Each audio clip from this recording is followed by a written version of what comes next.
선배들하고 토론하면서 배워야 되고 교양 과목으로 끝내야 되는 얘기야. 근데 지금 나한테 와가지고 야! 종교하고 정치를 연결하지 마라 이런 무식한 얘기하고 있잖아.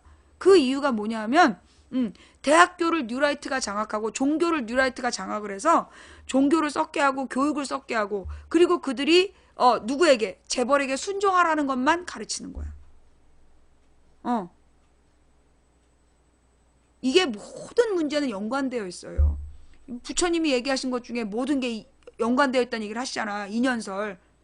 이 인연설의 핵심이 뭐냐? 모든 건 연관되어 있다는 거야. 모든 문제에 연관되어 있어요. 그래서 정치와 종교는 전혀 다른 문제가 아니라 하나의 문제야. 예, 하나의 문제야.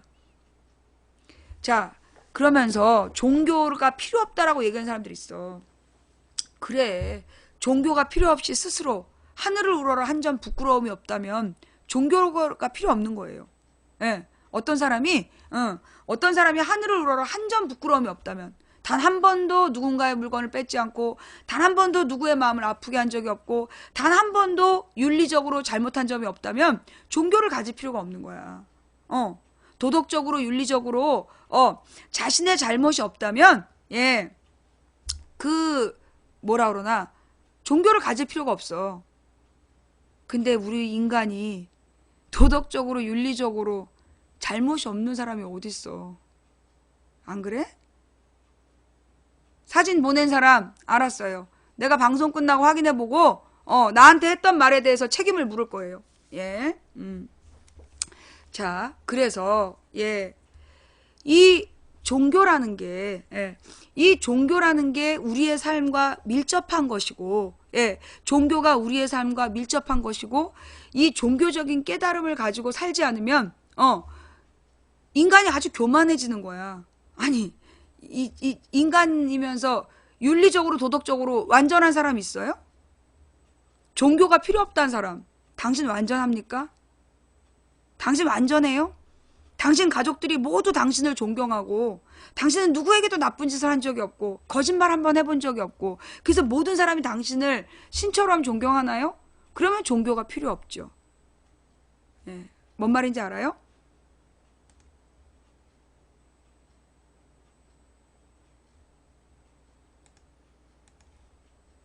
네. 종교가 필요 없다라고 얘기하려면 하나의 결점도 없어야 돼. 자기 스스로 완전한 사람이 종교를 갖지 않는 거야. 왜냐? 이 종교는요, 모든 종교의 본질이 뭐냐? 반성하라는 거야. 인간은 모두 욕심과 탐욕으로 죄를 짓는다. 그러니 그 욕심과 이 탐욕의 죄를 짓는 사람이 자기의 잘못을 반성하고 다시는 같은 잘못을 짓지 않겠다라고 각오하려고 하는 게 종교 행위야. 모든 종교가 그걸 목적으로 해. 근데 그걸 안 하기 때문에 종교가 썩는 거야. 한국의 기독교가 왜 썩기 시작했냐? 원래 옛날에는요, 그 예배 순서 중에 회개 기도 시간이 다 있었어요. 90년대까지만 하더라도 회개 기도가 있었어. 그런데 2000년대부터 이 장로회에서 회개 기도라는 코너가 사라지고 그냥 기도가 돼. 그러면서 이 장로들이 기도하는 게 회개의 기도가 아니라 막 되게 권위 있는 기도가 됐어. 권력자의 기도가 됐어. 그러면서 내가 볼 때 한국의 개신교가 완전히 썩어 들어가게 됐어. 이 회개의 기도가 있는 교회가 그게 진짜 교회예요.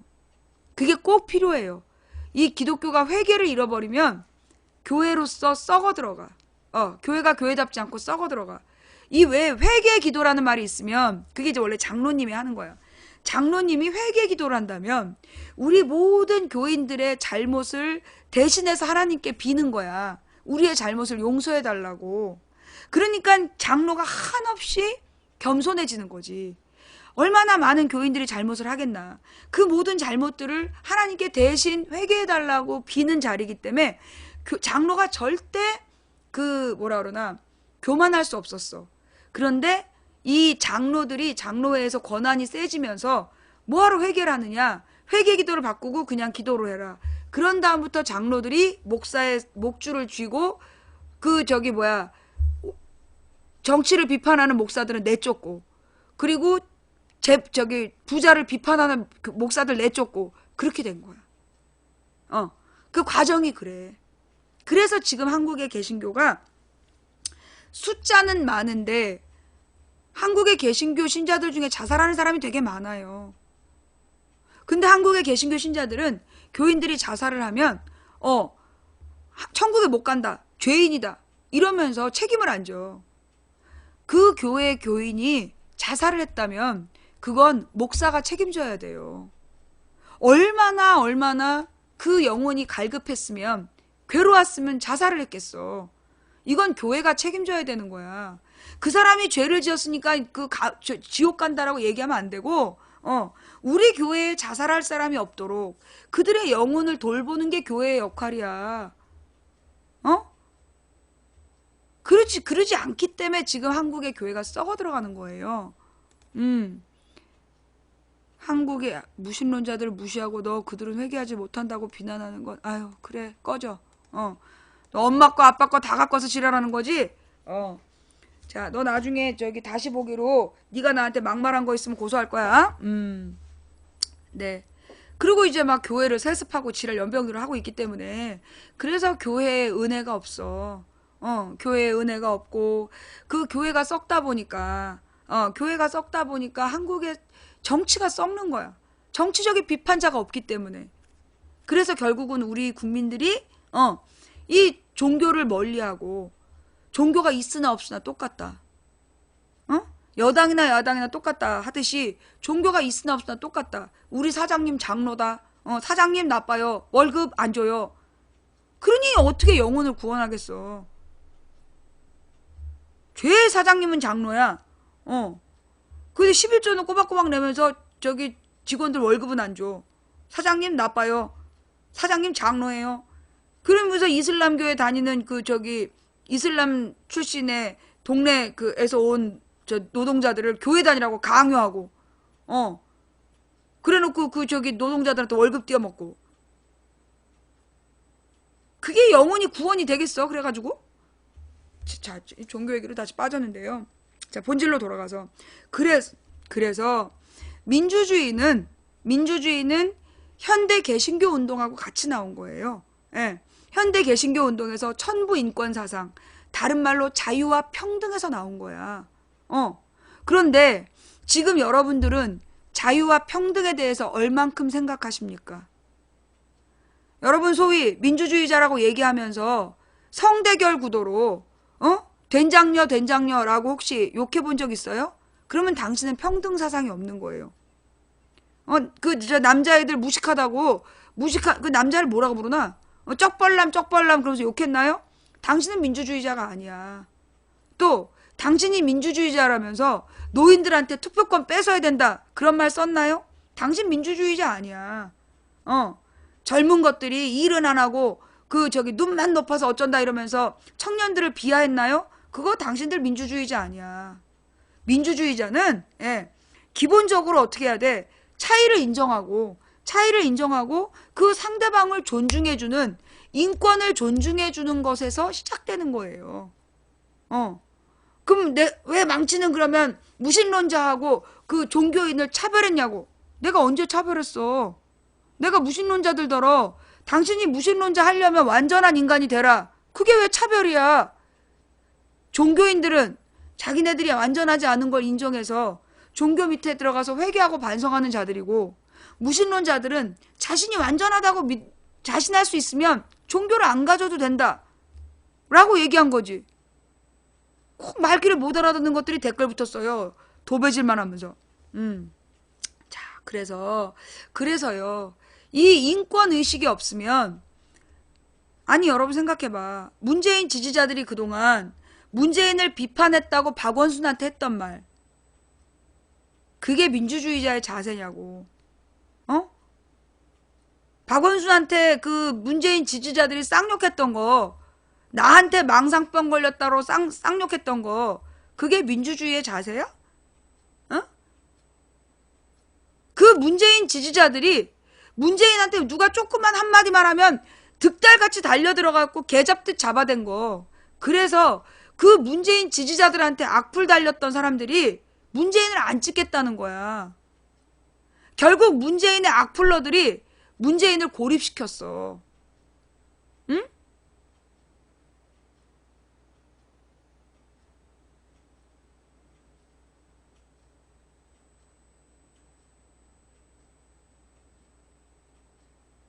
또 문지지자 이 말은 뭔데?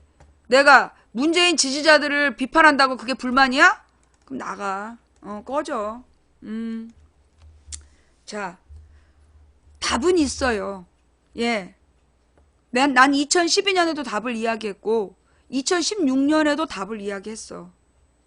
2012년에 그 문재인 지지자들이 너무 그냥 개떼같이 몰려갖고 그냥 지저대니까 내가 포기를 했어. 그래 말아 먹어라. 니네들이 다 잡수세요. 그러면서 죽서 잡수세요 이러면서 내가 그냥 포기를 해버렸어. 2012년에. 그래갖고 총선도 지고 대선도 진 거야. 그리고 나는 감옥에 갔지. 나는 이번에는 그들의 지저대는 것 때문에 포기하지 않을 거야. 나는 마지막까지 어떻게 해야 답인지를 끝까지 얘기할 거예요. 뭐가 답인지. 문재인 지지자들이 문재인을 버리고, 박원순의 내용을 누구지? 안희정과 합칠 때, 그때 야권 정권 교체가 가능해. 나는 분명히 얘기했다. 나는 분명히 얘기했어. 그렇게 안 되면 질 거야. 그거 안 하면 지는데, 그 지게 되면 그 책임은 누가 져? 문재인이 지는 거야. 그리고 문재인의 지지자들이 져야 돼. 무슨 얘기인지 알겠어요? 문재인의 지지자들이 문재인을 버려야 정권이 교체돼. 자, 문재인 지지자들에게 묻겠어. 문재인이 대통령 후보가 돼서 떨어지는 게 중요하냐? 정권 교체가 중요하냐? 아니 어제 문재인 지지자들이 와서 나한테 계속 시비 걸면서 그까짓 인터뷰를 안 해줬다고 정권 교체에 반대하니. 야, 내가 지금 정권 교체를 위해서 얘기하잖아. 정권 교체를 위해서 얘기하는 거야. 문재인이 대통령이 되는 게 중요한 게 아니잖아. 정권이 교체되는 게 중요한 거잖아. 문재인 아니면 안 된다라는 생각이면 그러면 나는 분명히 얘기했어. 정권 교체를 위해서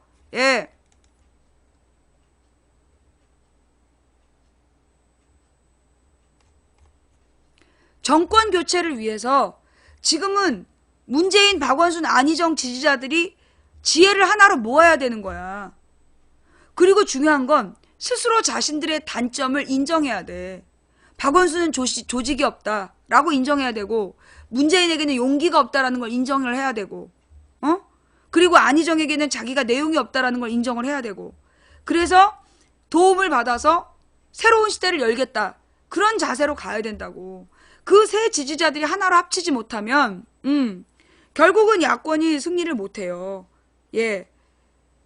자, 그러면 이거는 문재인이 나빠서냐? 내가 분명히 얘기했잖아.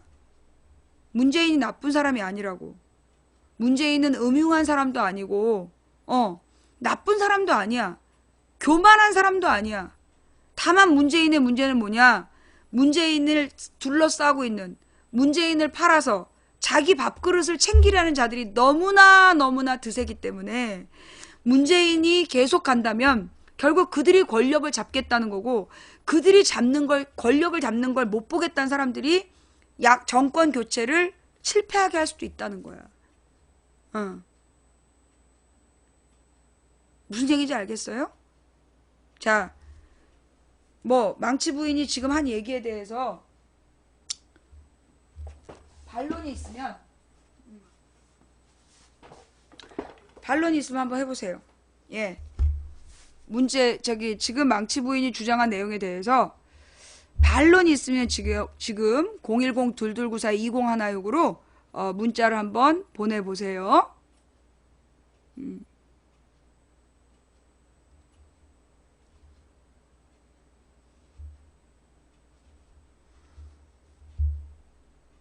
아, 그 사진 보내셨어요? 본인이 60세라고 주장하신 님?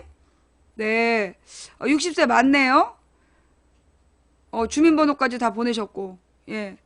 그 하신 말씀에 대해서는, 예, 하신 말씀에 대해서는, 제가 한번 쭉 저기 나중에 그 님이 하신 말씀 제가 찾아볼게요. 예.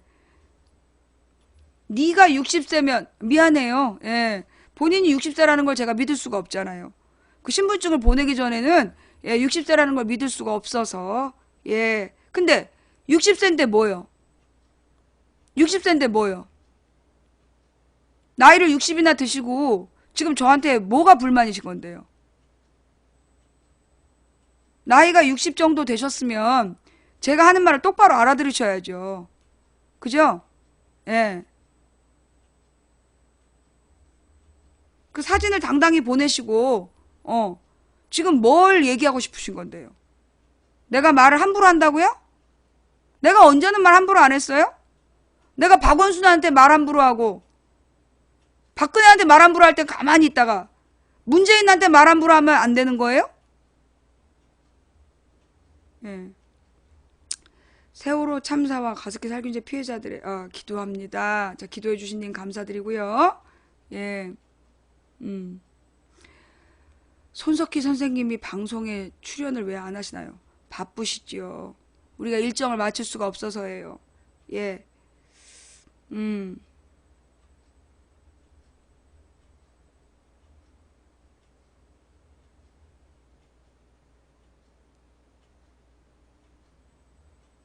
음.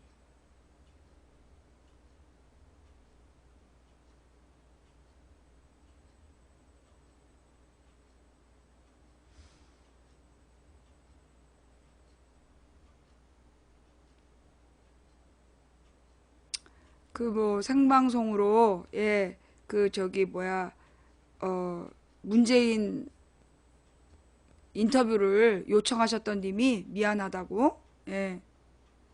노림수라고 쓰면 안 되고 어. 아, 미안해요. 예. 제목에 오타가 있었네. 예. 아이, 문자를 일찍 볼 걸.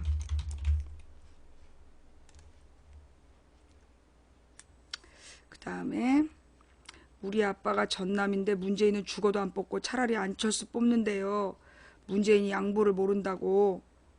그래, 알어. 이제까지 내가 하루에도 그런 문자 수백 통 받았어. 근데 못 들은 척 했지. 예. 음.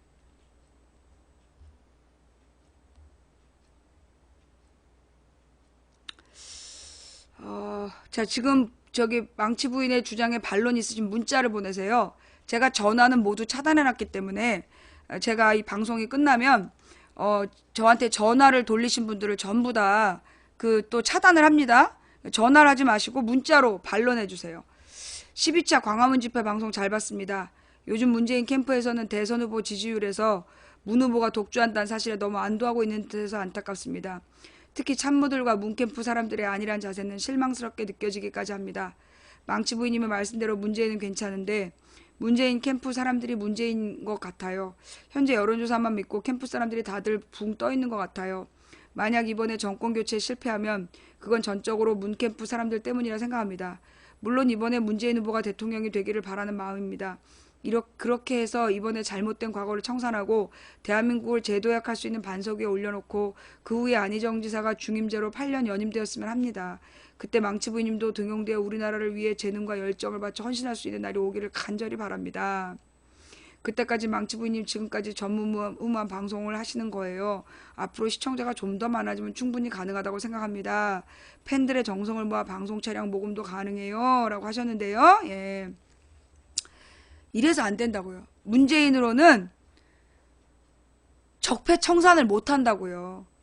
자기네 캠프 청산도 못 하는데, 자기네 캠프 청산도 못 하는데 무슨 적폐 청산을 하겠어? 그러니까 우리 문재인 지지자님들이 문재인이 먼저 하고 안희정 해야 된다. 그 생각을 버리라고요. 내 말이 맞잖아요. 캠프도 관리 못하는 사람이 어떻게 정부를 관리하겠어? 문제가 많은 캠프를 이끌고 지금 그 사람들을 외면하는 방송, 그러니까 외면하는 정치를 하고 있는데 그런 사람이 어떻게 적폐를 청산하고 가장 낮은 자의 목소리를 듣겠냐고요. 에? 그 순서론을 버리세요. 문재인이 먼저 하고 안희정이 하고 박원순이 한다. 그 순서론이 안희정, 박원순 죽이려는 그 논리야. 어? 예. 문재인이 욕심이 많은 분인데 과연 지지자가 20%가 넘는 시점에서 안희정에게 다 넘겨주는 게 현실적으로 가능할까요? 저도 안희정 지사가 됐으면 하는 유권자 중 하나이지만 현실적으로 불가능한 얘기라 너무 슬픈데 가능성을 보고 싶습니다. 내가 아는 문재인은 국민의 간절한 바람이 뭔지 그게 모아지면 거기 따를 사람이에요. 문재인 캠프는 죽어도 용납 못하겠지만 문재인이라면 모든 걸 다 내려놓을 수 있는 사람이라고 생각해요. 중요한 건 그 문재인 지지자들이 마음을 모으느냐 마느냐의 문제야. 이게 문재인 지지자들이 양보를 안 하면 결국 문재인이 양보를 못해. 그럼 결국 정권 교체가 안 돼. 그래서 내가 볼 땐 먼저 문재인 지지자들이 문재인을 진짜 사랑한다면 문재인의 명예를 지키기 위해서 문재인을 놔줘야 돼. 자,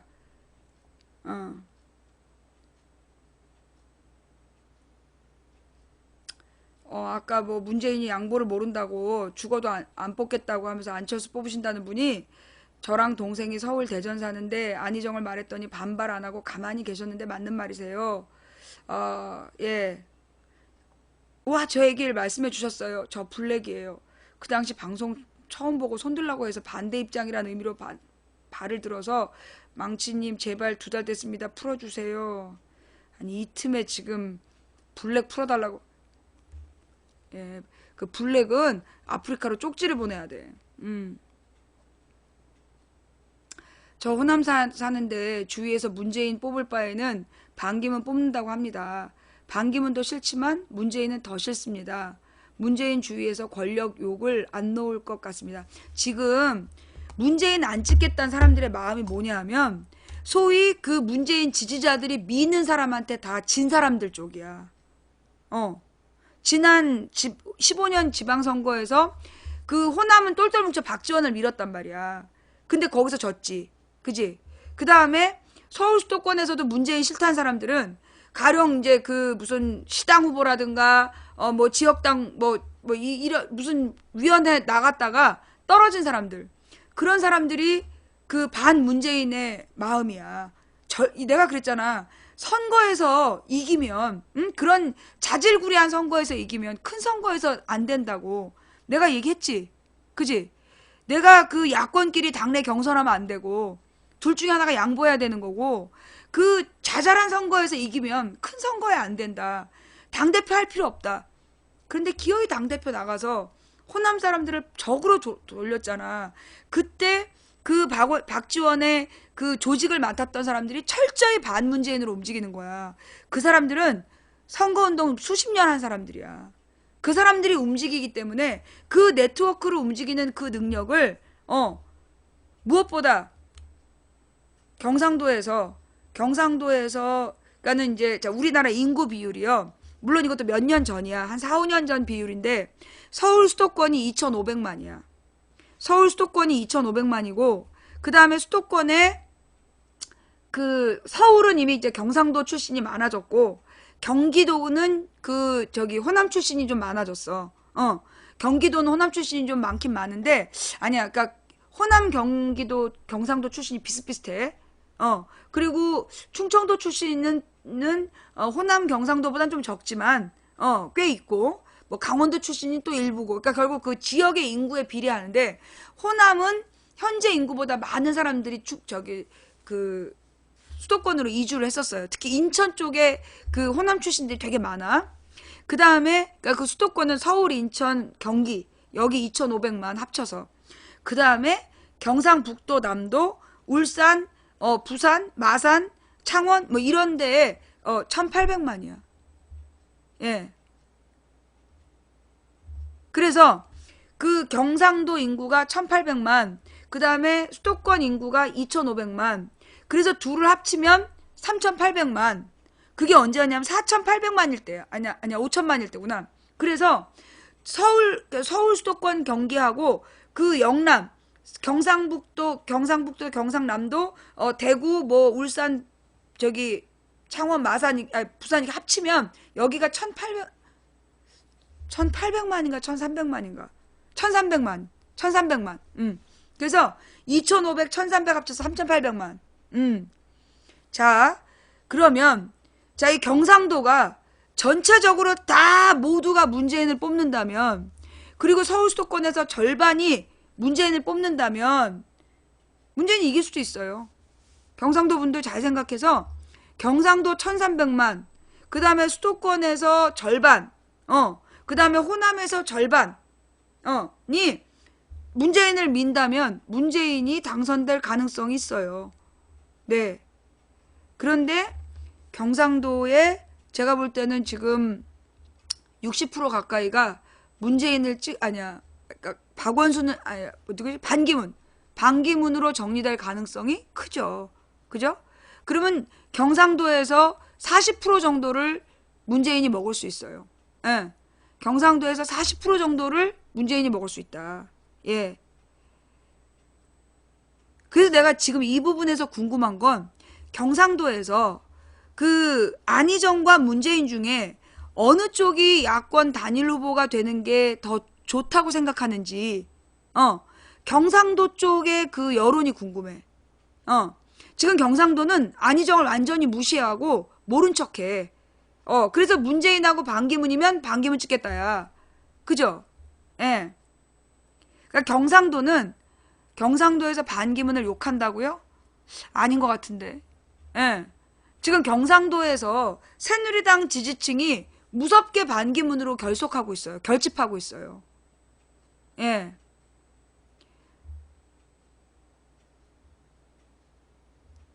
경상도 지역이 지금, 그러니까 서울 수도권의 박근혜 지지자들도 반기문으로 집중하고 있고, 경상도에서도 지금 뭐라 그러나, 새누리당 지지했던 사람들이 반기문으로 집중하고 있어요. 여러분이 지금 욕한다라고 얘기하는 사람들은, 반기문을 욕한다라고 얘기하는 사람들, 한번 자세히 세봐. 그러니까 그러니까 우리가 여론조사를 할 때 어떻게 해야 되냐면, 내가 듣고 싶은 얘기만 들으면 안 돼.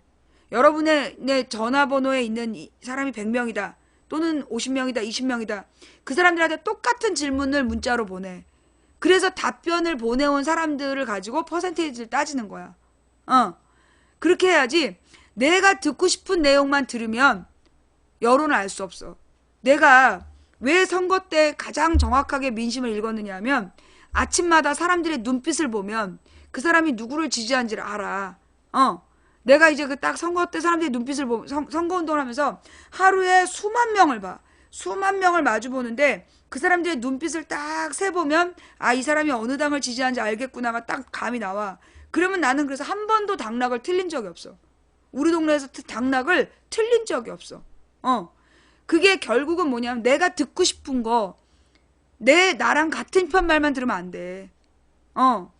그 전반적으로 주변 사람들의 여론을 쫙 뿌려놓고 들어야 돼요. 근데 이제 지금 이제 그 텔레비전에서 종편에서 반기문에 대한 그 비판을 하는 방송도 지금 나오고 있어. 종편에서도 지금 종편에서 반기문을 비판하는 내용이 나오고 있어요. 그러니까 뭐라냐, 반기문에 대한 이러저러한 그 문제가 있다. 요런 내용도 잠깐 나오는데 그거는 전체 종편 방송 중에 아주 일부야. 3%도 안 돼. 2%? 하루 종일 반기문이 엄청난 지지를 받고 있다는 얘기 나오고 2% 정도의 양심 있는 방송에서 그 반기문에 대한 이러이런 문제 제기가 있다.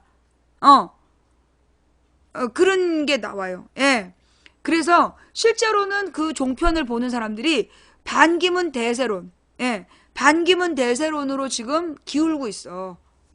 근데 이게 경상도에서도 먹힐 거야. 전라도에서만 먹히는 게 아니라 경상도에서도 노무현 지지자들한테 노무현이 반기문 유엔 대사 만들려고 애썼다. 근데 문재인한테 문재인 뭐 만들려고 한 거 있냐? 뭐라고 얘기할 수 있어요? 경상도의 노무현 지지자들 노무현이 반기문을 유엔 사무총장 만들려고 그렇게 사방팔방으로 뛰었다더라. 그래서 기어이 반기문을 유엔 총장 만들었다. 근데 문재인은 뭐 시켰냐? 그게 노무현이 반기문을 보는 눈이다 라는 논리를 펼 때 뭐라고 얘기할 거라고. 그렇게 지금 작업하고 있죠. 그죠? 예. 그 다음에 문재인은 노무현이 욕먹을 때 문재인은 노무현이 욕먹을 때 뭐 했냐? 침묵하지 않았냐? 그 말은 내가 바로 잡고 갈게요. 지금 여러분들 중에 그 문재인이 노무현 대통령이 2009년 3월부터 5월까지 그 모욕당할 때 침묵했다라고 알고 계시는 분들 계세요. 그거는 철저히 잘못된 정보예요. 무슨 얘기냐? 그때 문재인이 노무현 변호사였어. 노무현의 변호사였기 때문에 언론에 절대 어떤 정보도 주지 않고 변론에만 집중한 거야. 그래서 노무현 대통령이 검찰 조사를 받을 때 한 건도 실수를 안 한 거야.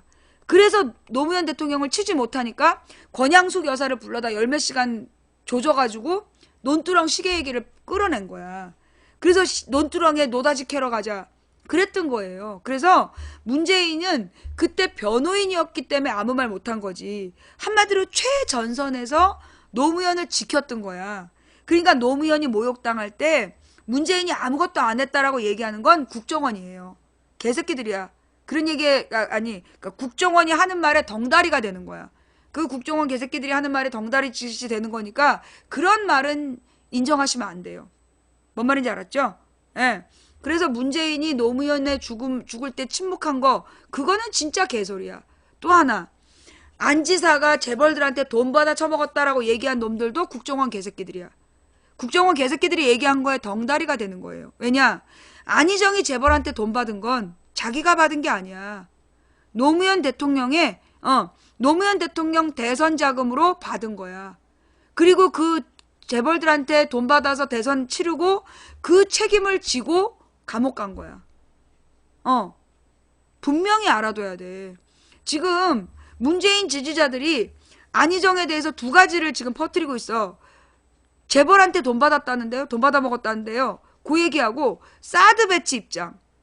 문재인 지지자들이 그 두 가지로 안희정을 비판하고 있어요. 그죠? 그 다음에 지금 뭐 안희정 지지자인 척하는 사람들은 안희정 지지자는 아닌 것 같고 하여간 문재인이 노무현이 죽어갈 때 아무것도 안 했다. 안희정 지지자야? 개소리야 그거. 널 국정원으로 인정하노라. 잘 들어요. 안희정이 사드에 대해서 얘기한 거 문재인이 얘기한 거랑 똑같은 얘기야. 안희정이 도리어 더 책임감 있게 얘기한 거야. 뭐라고 얘기한 거냐? 지난 정부의 결정을 다음 정부가 마음대로 쉽게 뒤집을 수 없다. 그러니 차분히 대책을 마련해 나가야 된다. 그 얘기야. 그런데 이 문재인 지지자들이 문재인은 사드를 반대하는데 안희정은 사드를 찬성한다. 진짜 이런 개소리는 정말 국정원 덩다리 새끼들이나 하는 짓이라고. 왜냐? 문재인이 얘기한 거 뭐야? 재논이야. 전면 재검토하자. 그 말이 물어봐. 사드 반대입니까? 찬성입니까? 대답 못해. 문재인이 대통령이 되려고 하면 사드 반대냐 찬성이냐 대답 못한다고. 전면 재논이라는 말은 지금 외교적인 표현이야. 그것도 내가 조언했던. 반대라는 말 안 했어. 그런데 안희정은 사드에 찬성한대요. 개소리예요. 안희정은 맨 처음부터 사드 반대야. 그죠? 안희정이 사드를 자기는 반대한다. 그러나 국가 간의 협정을, 국가 간의 약속을 그렇게 아무것도 아닌 것처럼 쉽게 뒤집을 수 없다. 그러니 국민들이 지혜를 모아서 대책을 마련해야 된다. 다른 말로 재검토하자는 얘기야. 재검토하자는 얘기야. 재검토라는 말도 이게 그 외교적인 결정이기 때문에 우리 마음대로 함부로 뒤집을 수 없다. 그러니 지혜를 모아서 방법을 마련하자는 뜻이야. 그래서 문재인과 안희정이 사드에 대한 입장이 같아요. 근데 그걸 가지고 계속 물고 늘어진 새끼들 진짜 비겁한 거야. 안희정이 재벌한테 돈 받아 처먹었대요. 사드를 찬성한대요. 이거 진짜 개새끼들이라고 봐 나는. 그렇게 얘기하는 것들. 어? 안희정은 사드 반대란 얘기를 분명히 했어. 문재인은 처음부터 끝까지 재논의하자야. 재논의가 반대야? 철회야? 철회한다고 분명히 얘기한 적 없어. 대통령이 되려는 자 철회라는 말을 못해. 누구 때문에? 국내에 있는 중간층 유권자들 때문에 철회라는 말을 할 수가 없는 거야. 어? 그래서 대통령이 되려는 자는 그 철회라고 할 수 없는 건데 그걸 가지고 문재인은 전면 재검토라고 얘기했기 때문에 철회라고. 그게 네가 등신이야. 그러다가 문재인이 대통령 된 다음에 철회 못하면 어떡할 건데. 노무현 대통령도 옛날에 후보 시절에는 이라크 파병 반대했어. 그래서 대통령이 된 다음에는 찬성한 거야. 그게 외교라는 거야. 사드에 대한 우리의 대책은 사드에 대한 우리의 대책은 최대한 논의를 오래 하는 거야. 빨리 설치하려는 것들에 대해서 방해를 하고 그 최대한 검토하고 최대한 논의를 오래 해서 엑스밴드 레이더가 못 들어오게 하는 거. 중요한 건 그거잖아. 철회냐 아니냐가 중요하지 않아. 엑스밴드 레이더가 못 들어오게 하는 게 중요한 거야. 철회 선언은 중요하지 않아. 그거는 이 누구 같은 사람은 함부로 할 수 있는 얘기야. 근데 그 철회에 대한 약속을 지키는 건 쉽지 않아. 그러면 어떻게 해야 돼? 계속 논의하는 거야. 그게 누구의 방법이냐? 노무현의 방법. 노무현 때 부시가 제주도에다가 해군 기지를 짓겠다 그랬어. 미 해군 기지를. 그런데 노무현이 어떻게 했느냐? 그러면 제주 도민들의 의견을 물어보겠다. 그래갖고 계속 돌렸어. 이 마을에다 설치하면 어떨까요? 그럼 마을 사람들이 막 반대. 그러면 안 되겠군요. 다른 마을로 가. 이 마을에다 설치하면 어떨까요? 그러면 안 되겠군요. 계속 돌린 거야. 그런데 이명박이 강정마을에 한다! 라고 결정해버린 거야. 그래놓고 뭐라 그러냐? 제주도에 해군기지를 짓는 건 노무현의 결정이었다. 그렇게 공격한 거예요. 무슨 얘기인지 알아? 그게 노무현식, 그러니까 그게 노무현식 외교라는 건데, 그게 누구에게도 아니라고 하지 않으면서, 실질적인 이익을 추구했던 거야. 자, 어제 또 누가 그러더라고. 내가 오늘 아침에 본 거야. 오늘 아침에 다 머시기였어. 걔가 뭐라고 얘기를 하냐면, 내가 이제 문재인을 포기해야 된다. 문재인 지지자들이 문재인을 포기해야 된다는 얘기를 하니까 막 문재인 편을 드는 거야. 문재인이 실질적 1등인데 어떻게 포기하냐고 막 그래. 그러더니만 그런 거야. 물론 그 김대중 노무현 정부가 제일 잘못한 건 대북 정책이다. 아니야. 문재인이 제일 잘못하는 건 대북 정책이다. 자기가 호남이래. 호남 무슨 무안지방에서 한다는 거야. 그러면서 이 사람이 하는 말이 문재인이 대세이기 때문에 문재인을 밀어줘야 된다는 거야. 그런데 문재인의 유일한 단점은 대북 정책이래. 자, 여기서 내가 뭘 느꼈냐 하면 얘네들이 마지막에 문재인을 치려는 게 종북 논리구나. 또다시 치려는 게. 김대중, 여러분 요즘에 채팅창에 김대중 노무현 때 북한에 퍼졌다는 얘기 또 나오잖아. 그죠? 갑자기 그 댓글이 늘어났잖아. 이게 뭐냐? 김대중 노무현이 북한에 퍼졌다는 얘기를 막 지금 특히 노인정 네트워크하고 카톡 네트워크, 그 다음에 국민의당 쪽 네트워크까지 그 얘기가 돌아. 근데 국민의당은 좀 안 먹혀. 김대중 대통령 때문에. 근데 김대중 노무현 때 그 퍼졌다. 그게 수도권하고 경남에서는 어마어마하게 퍼돌려지는 거야. 그래서 지금 경남 쪽에서 올라온 얘기가 문재인은 빨갱이라서 찍으면 안 된다는데 뭐라고 대답해야 되냐. 자, 지금은 경상도 분들한테 물을게요. 그런 얘기 들어봤다, 손? 경상도에서 문재인은 빨갱이라서 안 된다는 얘기가 지금 막 들리는데 어떻게 대답해야 돼요? 그러면서 나한테 질문했잖아. 자, 여러분 경상도에서 하는 분들로서 문재인은 빨갱이라서 안 된다라는 얘기 들었다, 손? 호남에서는 문재인이 빨갱이라서 안 된다는 얘기 안 해. 근데 경상도에서는 빨갱이라서 안 된다 그래. 이게 경상도하고 수도권에 있는 노인들에게 딱 먹히는 코드이기 때문이야. 봐. 경상도 들었지? 봤지? 어? 경상도 사람들이 반기문을 다 욕할 거기 때문에 문재인을 찍을 거라고? 꿈도 꾸지 마. 이 철없는 경상도 문재인 지지자들아, 꿈도 꾸지 말라고. 이게 현실이야. 경상도에서는 종북 세력이다, 빨갱이다 한마디면 문재인 편은 순식간에 60%가 날아가. 아니에요? 아니란 얘기는 뭐야? 내가 틀렸단 얘기예요? 자, 경상도님들, 제가 지금 경상도 여론을 잘못 생각하고 있다는 거예요? 경상도 분들만 대답하세요. 하세요. 경상도님들, 제가 지금 잘못 보고 있는 거예요? 아니면 정확하게 보고 있는 거예요? 경상도님들만 대답해.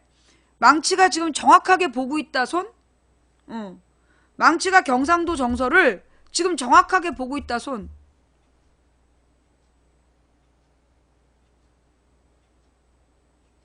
그치? 경상도 쪽에서 지금 문재인은 빨갱이라서 안 된다. 근데 그 말에 마땅히 대꾸를 못 하겠지. 그지?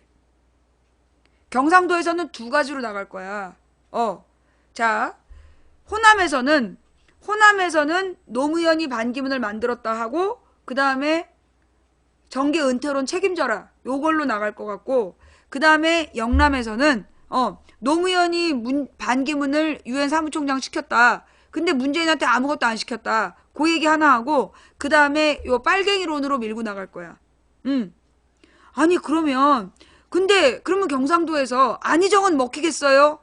사실 이게 경상도에서 안희정에 대해서 내가 지금 확신이 없는 거야. 내가 그 데이터가 없어. 경상도 사람들이 안희정에 대해서 어떻게 받아들일지 내가 그 데이터가 없어요. 근데 이제 경상도 사람들은 만약에 안희정이 나온다라면 유승민 쪽으로 기울 가능성이 있어. 만약에 이제 젊은 사람 쪽이라면 경상도의 젊은 층은 만약에 야권이 안희정으로 되면 유승민 쪽으로 기울 가능성이 있지 않을까. 즉 이게 경상도는 안희정을 너무 몰라. 예.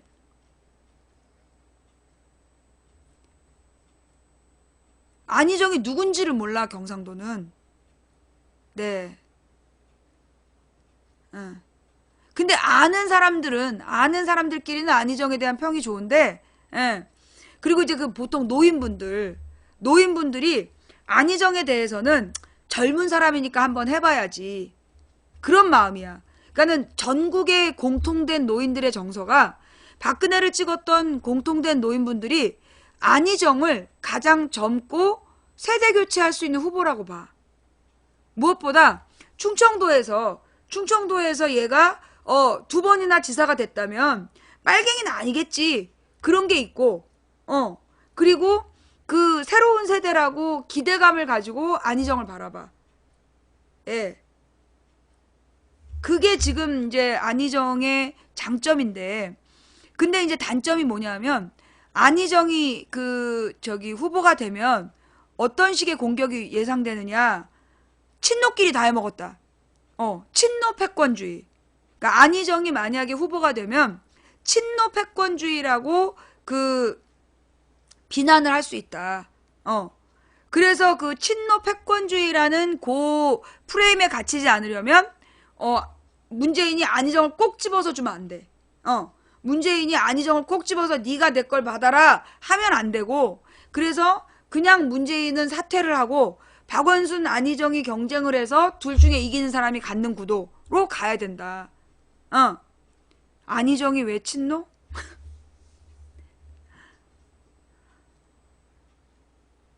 안희정이 원조 친노야. 예.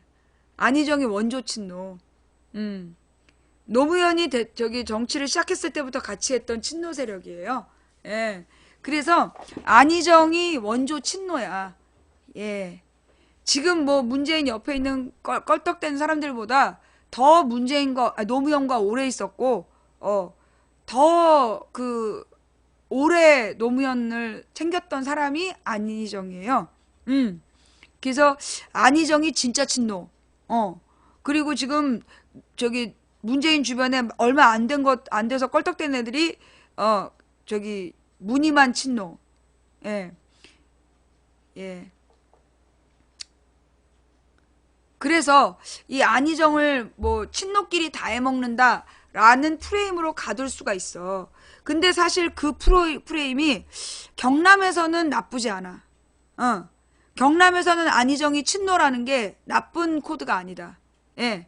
경남에서는 안희정이 친노라는 게 나쁜 코드가 아닌데, 어, 그리고 내가 또, 근데, 경상도에서 내가 느낀 게 뭐냐면, 이명박 박근혜를 거치면서 그 경상도에서도 이 보수 정권이 바뀌어야 된다는 얘기를 하고 심지어 노무현보다 못하다는 얘기하는 사람들이 늘어났었어.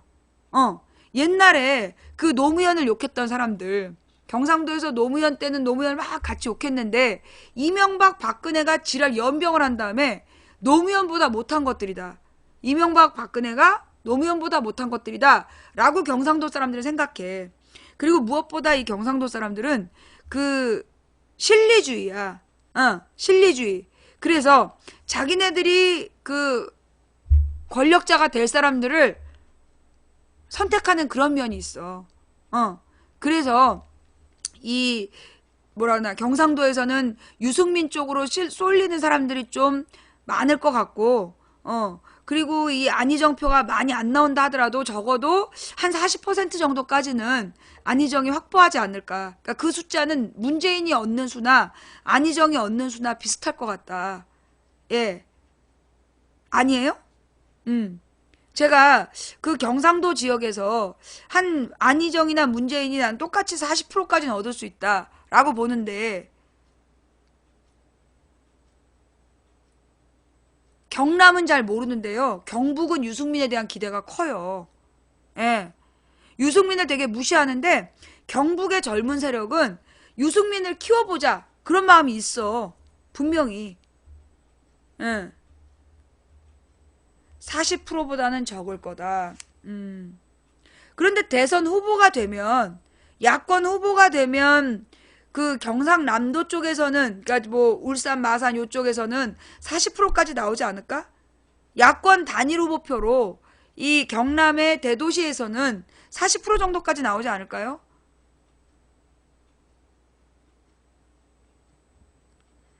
자, 지금 이제 안희정 얘기하는 거야. 지금 우리 야권 후보들이 깜도 안 된다. 유승민이나 반기문이 깜도 안 된다는 얘기 하잖아.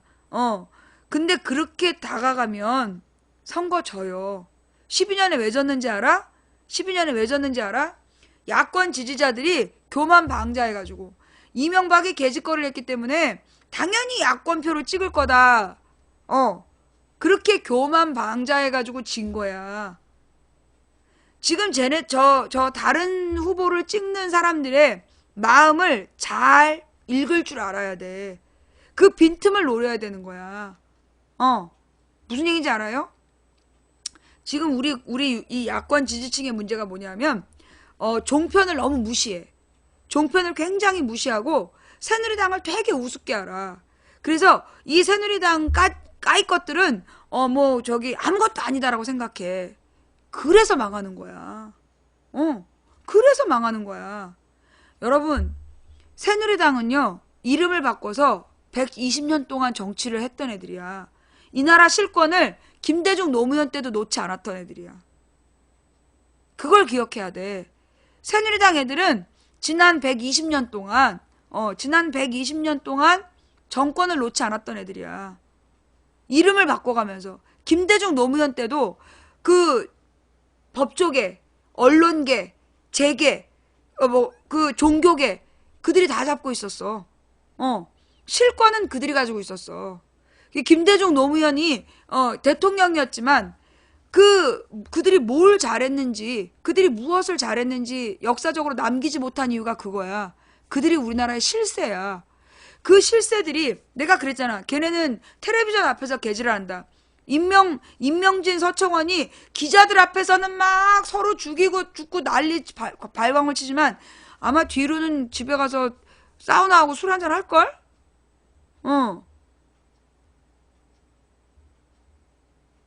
계속 걔네 그런 애들이야. 굉장히 무서운 애들이라고. 테레비 앞에서만, 카메라 앞에서만 지랄해. 테레비 카메라 꺼지면요 정상이라니까. 그러면 왜 지랄하냐? 이게 미치광이 효과를 노리는 거야. 미치광이 효과. 새누리당이 완전히 그 미치광이 짓을 해가지고, 야, 저 새끼들은 말이 안 통한다 해서 논리적으로 말 걸지 못하게 하는 거야.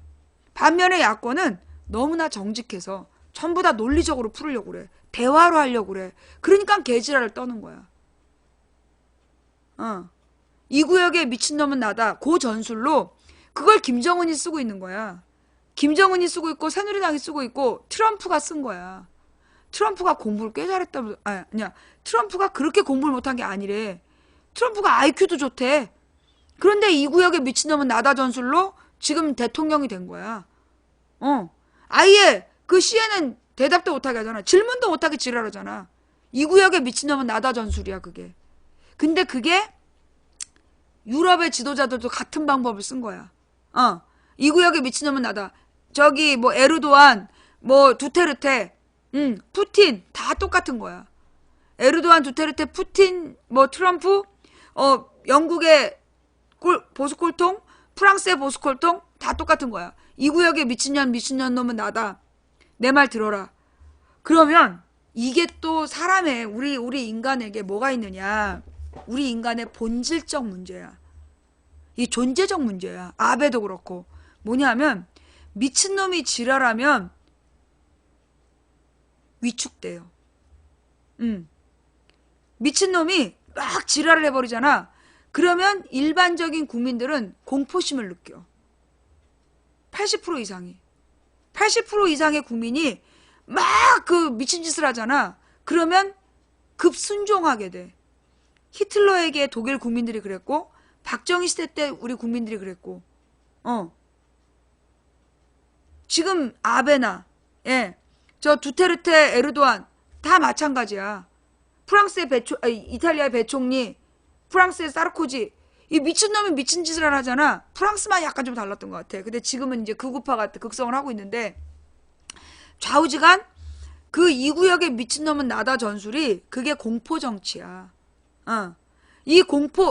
그 공포 정치로 그걸 뭐라 그래?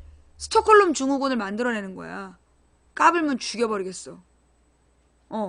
여러분, 내가 계속 이해를 못한 게 뭐였냐면, 왜 맞고 사냐?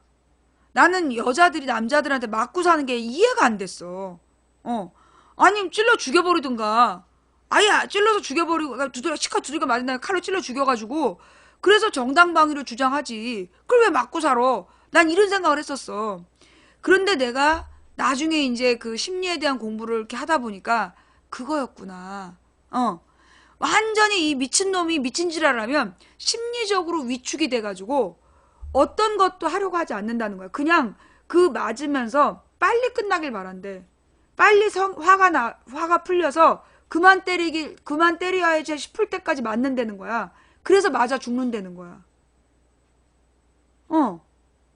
그냥 맞아 죽을 때까지, 그러니까 참다가 맞아 죽는다는 거야. 그게 결국은 이 구역의 미친놈인 나다라는 이 지배자 정치인들이 나오는 이유가 그거야. 그렇게 미친놈이 나오잖아. 그러면 제일 먼저 힘없고 무지한 자들이 복종해. 힘없고 무지한 자들이 제일 먼저 복종해. 본능적으로. 살기 위해서 전년한테 굽혀야 된다. 그러는 거야. 그게 폭력에 길들여지는 거고, 왜냐면 너무 자기가 약하기 때문에 강한 자 앞에 빨리 복종해야 그게 생존의 방법이라는 걸 깨닫는 거야. 그런 비유 하지 마세요. 무슨 비유? 그런 비유 하지 마세요. 무슨 비유를 하지 말라는 거야? 뜬금없이. 마음에 안 들면 나가. 이게 우리 인간들이 가지고 있는 기본적인 속성이에요. 집안에서도 가장 약한 아이가 그런 얘기가 있어. 가령 이제 가정폭력이 있다. 부모가 애를 학대한 것 같다. 그래서 신고를 받고 가잖아. 그러면 애가 엄마하고 아빠 사이에 아빠한테 막 붙어있다. 그러면 엄마가 학대한 줄 알고 엄마를 잡아간대. 근데 아동 심리학자들이 알아냈어. 아빠가 학대자였다는 걸.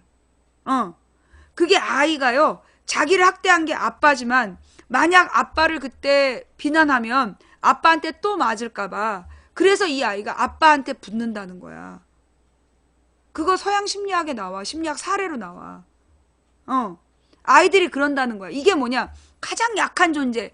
자기가 가장 약한 존재는 본능적으로 그 강자한테 붙는 거야. 강자에게 순종하는 거야. 미친놈에게 순종하는 거야. 그게 우리의 본능에 있어, 인간이. 그게 생존하는 방법인데, 이게요, 인간만이 아니야. 이건 동물적 본능이야. 이건 내가 볼 땐 동물적 본능이야. 왜냐? 예를 들어 사자들이, 자, 이 사자가 있어. 사자는 한 놈의 숫사자와 암사자들로 구성되는 거 알죠? 그럼 이 암사자들이 한 놈의 숫사자의 새끼를 다 벤 거야. 그래서 그 무리가 이 한 왕숫사자 밑에 있는 애들은 전부 한 사자의 새끼들이야. 그런데 한 놈이 이제 숫사자가 되기로 나오잖아. 그러면 제일 먼저 하는 일이 뭐냐면 이 대왕사자를 죽여. 그리고 대왕사자의 새끼들을 다 죽인대. 대왕사자의 새끼들을 다 죽이면 우리가 생각할 때는 암사자들이 거기에 맞서 싸울 것 같잖아. 안 그러는 거야. 그게 동물적 본능인 거야. 강자가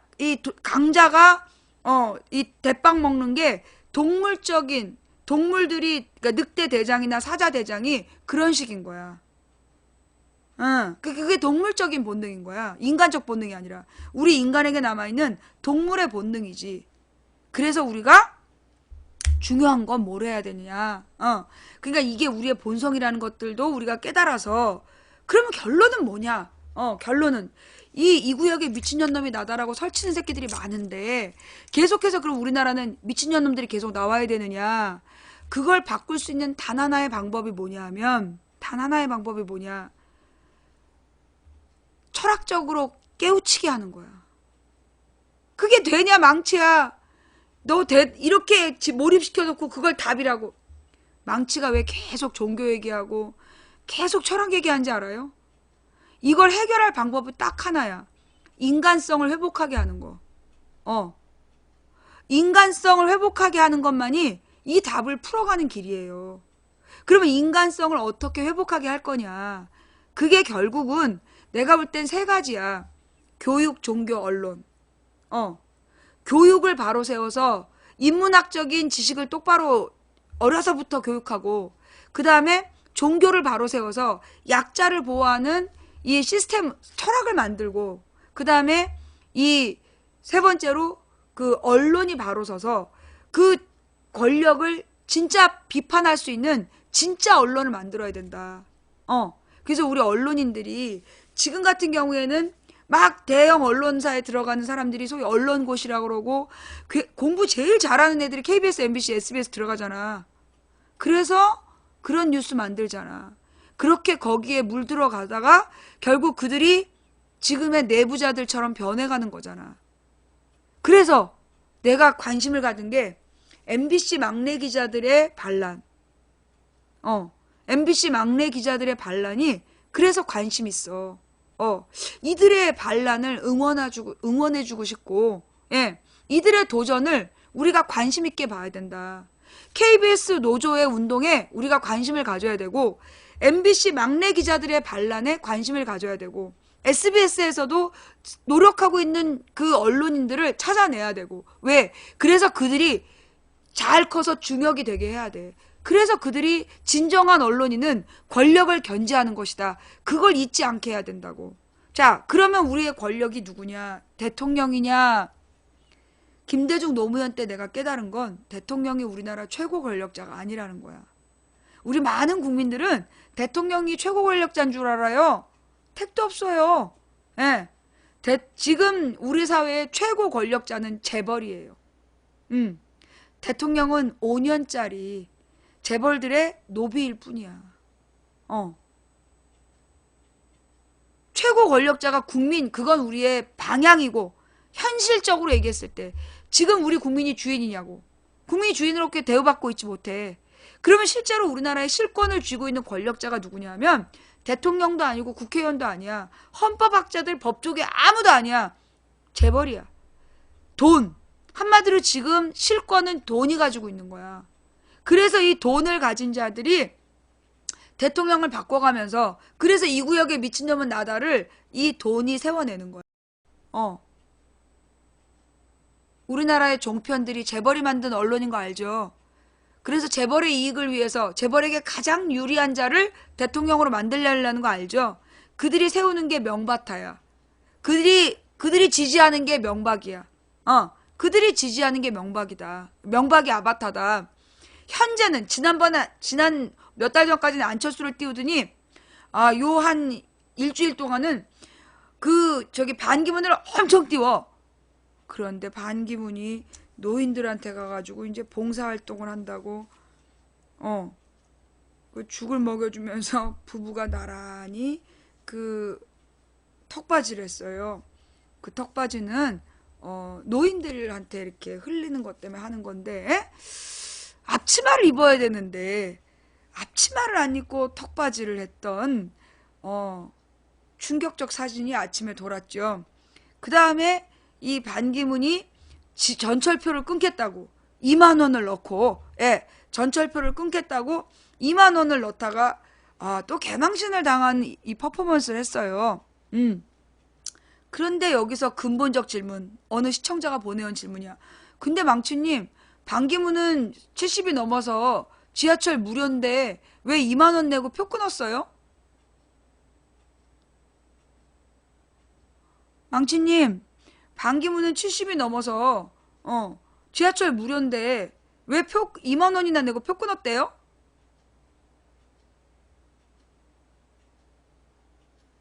이유가 뭘까요? 이유는 단 하나야. 한국 실정을 그렇게 모르는 거죠. 예. 대한민국 실정을 그렇게 모른 거야. 자기 나이는 지하철 무료라는 걸 모른 거야.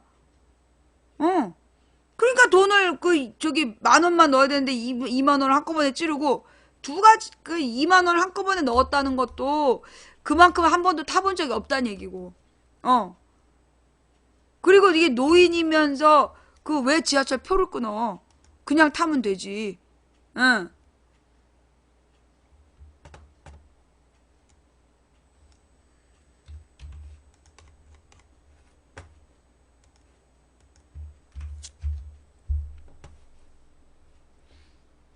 뉴스까지 나왔어요?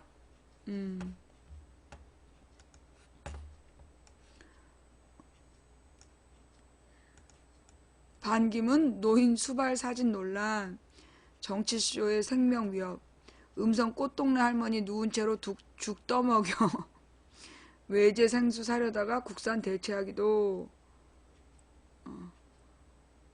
이게 무슨 얘기냐면, 네, 일단 반기문 부인이랑 반기문이랑 둘 다 턱받이를 하고 있어. 그것도 좀 이상한데, 이건 분명 앞치마는 아니야. 그죠? 부부가 나란히 턱받이를 하고 지금, 중요한 건 이 할머니를 눕힌 채로 죽을 떠먹여요. 그죠? 이게 왜 문제가 될까요? 예, 노인들이 누운 채로 죽을 먹으면 기도로 죽이 넘어가서 죽을 수 있었어요. 예. 지금 이 노인분을 눕힌 채로 죽을 먹이면 이게 옆에 수녀님하고 신부님 표정 봐봐. 저러다 죽이겠네. 저러다 죽겠네 표정이잖아. 이 수녀님 표정 봐봐. 얘 지금 또라이 아니야, 이런 표정 같아. 물론 이게 그냥 샷이 그렇게 보인다고. 아니 뭐 지금 참 얘 쇼를 너무 하려다가 보면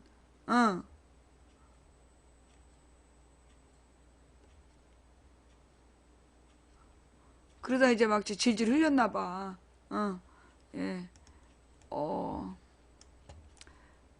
하지만 침대에 누워있는 노인에게 그 상태로 죽을 떠먹이는 것은 환자에 대한 기본 수칙도 지키지 않았다는 네티즌들의 비판이 줄을 잇고 있다. 정치적인 쇼를 위해 자칫 노인의 생명까지 위협할 뻔했다는 것. 실제로 자신을 간호사로 소개한 네티즌은 절대 저런 식으로 누워서, 그것도 머리가 바로 된 자세로 먹이면 안 된다. 기도가 막혀서 응급 상황이 올 수도 있다. 특히 노인들은 연화작용이 떨어져서 잘 삼키지 못해 곧잘 응급 상황이 생긴다.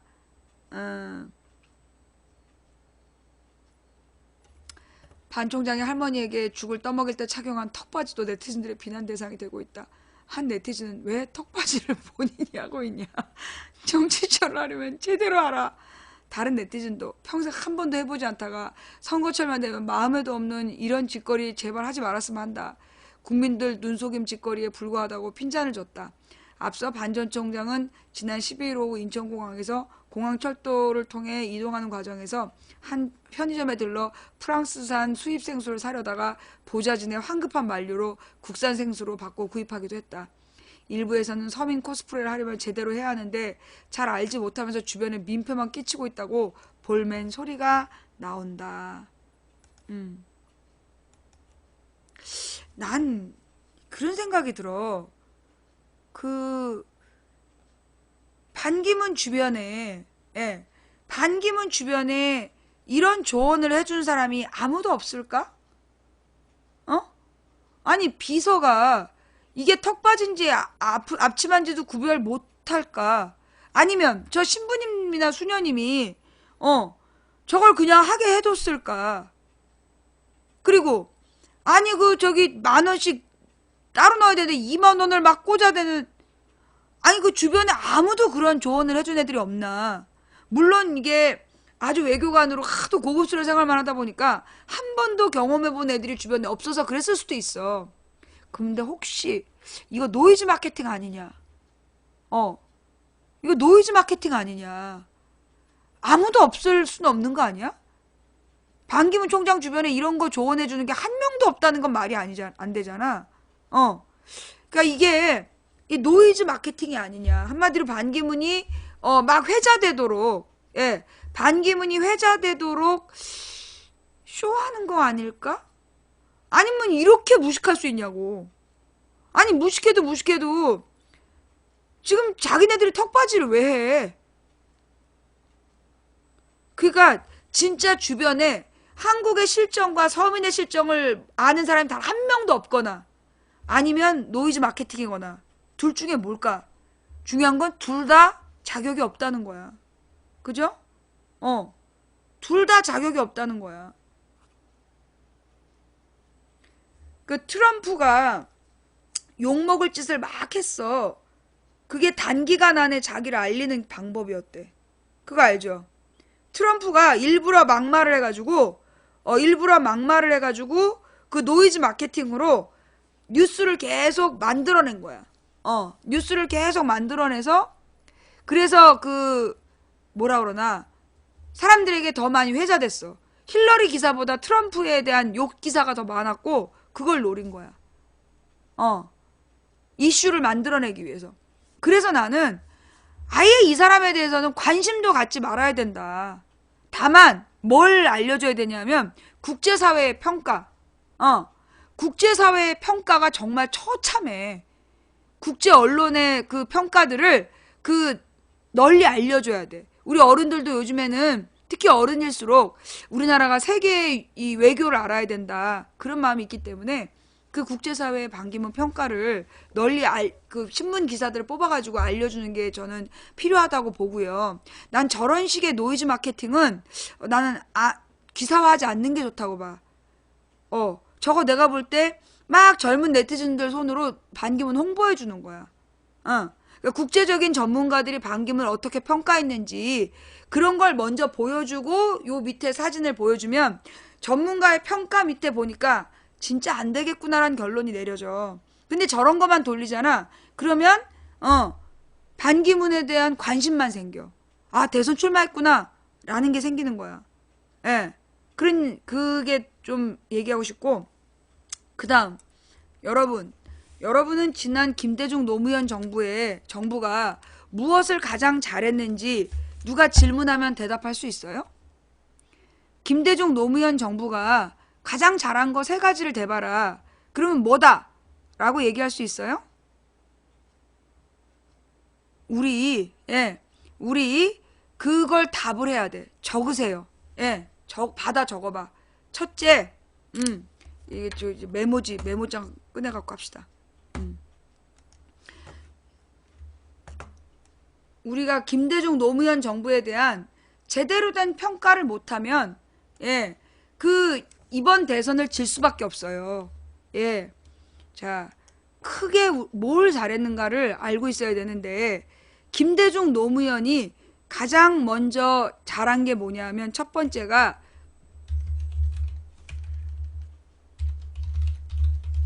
대북 정책이에요. 뭐냐면, 전쟁과 대결의 한반도를 평화의 한반도로 바꾼 거. 이게 누구니? 이 김대중 노무현이 가장 잘한 거예요. 그러면 이제 여기에서 뭐라고 얘기를 하냐면, 김대중 노무현 때 북한에 퍼졌다, 이런 얘기를 해요. 그죠? 김대중 노무현 때 북한에 너무 많이 퍼졌다. 여기서 우리가 알고 있어야 될 내용이 뭐냐 하면, 첫째, 북한에 퍼준 건 현대였다. 현대와 그리고 우리나라 중소기업 투자자들이었다. 이건 김대중이 돈을 퍼준 게 아니야. 뭐요? 대북 정책.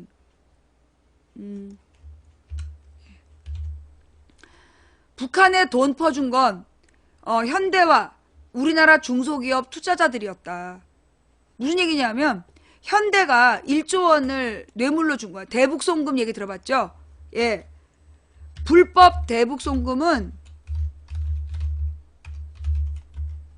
1조 원. 이거 준 게 현대야. 이걸 준 게 그 현대그룹이었고, 마치 지금 이제 이걸 잘 모르는 무지한 국민들을 대상으로 지금 이제 이 새누리당과 종편이 거짓말을 하고 있어요. 예. 거짓말을 하고 있는데 뭐라고 얘기하냐? 북한으로 돈을 엄청 많이 쏟아줬다라고 얘기하고 있어. 근데 우리가 정확히 알고 있어야 되는 게 뭐냐 하면, 그 현대에서 불법 대북 송금한 돈이 1조 원이야. 그게 김정일한테 뇌물을 준 거야. 무슨 뇌물을 준 거냐면, 그 북한에 대한 5가지 개발 사업에 대한 독점권을 달라고 준 뇌물이었어. 그래서 김정은에게 준 뇌물 1조 원. 예. 이걸 분명히 알고 있어야 돼. 자, 요거 알고 계셨어요? 처음 보시는 분 많아요. 이거 여러분 외우셔야 됩니다. 예. 북한의 5가지 개발 사업에 독점권을 달라고 김정은에게 준 뇌물이 1조 원이었어. 그 1조 원인 것을 노무현 정부 때 특검을 통해서 밝혀냈고, 그 돈은 김대중 정부와 무관하다라는 걸 법적으로 밝혀낸 거예요. 이 2가지 여러분들이 알고 있어야 되고요. 자, 우리나라 중소기업 투자자들이 나머지 돈을 투자한 거야. 공장 설립하고 임금 지급. 그러면 이 임금 지급이 뭐였냐면, 전 세계에서 가장 싸서 전 세계에서 최저. 그 당시 북한의 임금이 전 세계에서 최저였어요. 예. 아, 미안해요. 예. 오늘 오타가 왜 이렇게 나? 예. 김정일에게 준 뇌물이었고, 예. 그 당시 공장의 임금이 전 세계에서 최저였어. 무슨 얘기냐면, 그때 그러니까 우리나라 노동자들의 임금보다 중국이 3분의 1을 받았어. 그래가지고 이제 우리나라 중소기업들이 전부 다 중국으로 간 거야. 중국으로 갔는데, 그 중국으로 갔던 뭐라 그러나, 예. 중국으로 갔던 사장들이 중국에서 공장을 뺀 이유가 뭐냐? 그때 북한은 중국의 7분의 1이었어. 그 개성공단을 만들 때, 개성공단의 평균 임금이 중국의 임금의 7분의 1. 그러니까 우리나라 노동자들의 20분의 1 정도를 주고, 20분의 1인가? 한번 계산해보면? 하여튼 그게 당시 개성공단 임금이었어요. 그래서 그 개성공단에다가 싼 임금으로 주고 그래서 그 물건을 만들어가지고 물건을 만들어서 메이드 인 코리아 딱지 붙여서 수출을 한 거야. 그래서 우리나라 중소기업들이 그 이 개성공단으로 엄청난 이익을 본 거야. 그런데 예 어떻게 됐을까요? 이 이명박 들었으면서 MB 정부 들었으면서 개성공단에 그래서 어떻게 됐다? 노통 때보다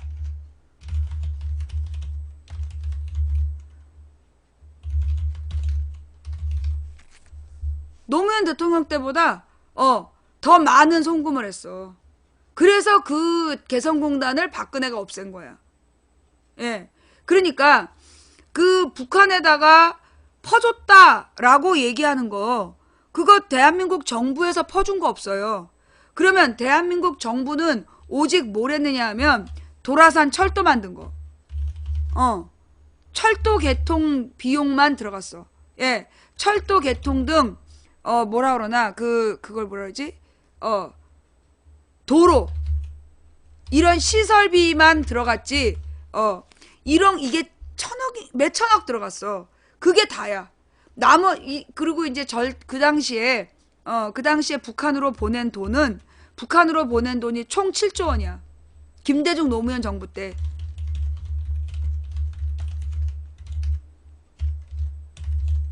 (7조 원이) 송금. 그 중에 1조 원이 북한으로 현대가 퍼준 1조 원이야. 현대 뇌물 1조 원. 그 다음에 나머지 그 중소기업의 투자자들이 공장 짓고 임금 줬던 게 그게 6조 원이야. 그게 5조 원. 그게 5조 몇 천억. 5조 몇 천억이 이 임금하고 공장 설비비. 5조 몇 천억이. 그러면 7조 원 중에서 1조 원이 뇌물. 그 다음에 5조 몇 천억은 공장 시설비. 시설하고 결국은 도로 시설비까지 합쳐서 6조 원이 들어간 거야. 자, 그 중에 국민 세금은 뭐만 들어갔어? 철도 개통. 철도 개통 비용만 세금으로 운영한 거고 나머지는 전부 다 민간에서 민간 자본으로 간 거야. 민간인들이 보낸. 미안해. 왜 이렇게 오타가 많아? 예, 노무현 대통령 때보다 더 많은 송금. 자, 요 내용 알고 있었어요? 모르고 있었어요? 예. 예, 이 내용 알고 있었어? 모르고 있었어? 요거 여러분들이 외우셔야 됩니다. 예, 이 내용을 분명히 알고, 이게, 혹시라도,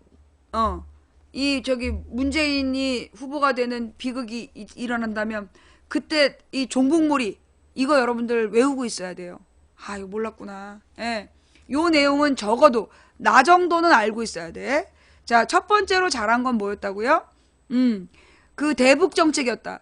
전쟁과 대결의 한반도를 평화의 한반도로, 평화와 상생의 한반도로. 그래서 이건 철저히 민간끼리의, 민간 교류를 중심으로 한, 김대중 노무현 정부의 성과였어요.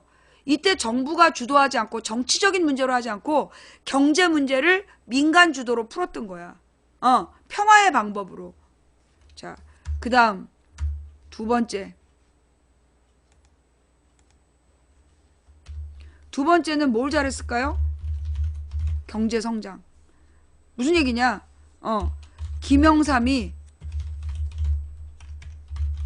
김영삼의 IMF 체제를 세계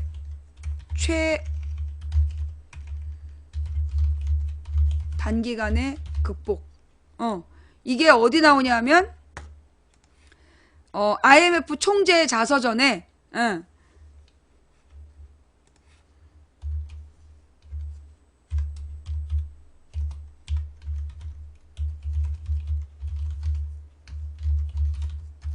김대중의 리더십을 극찬했다.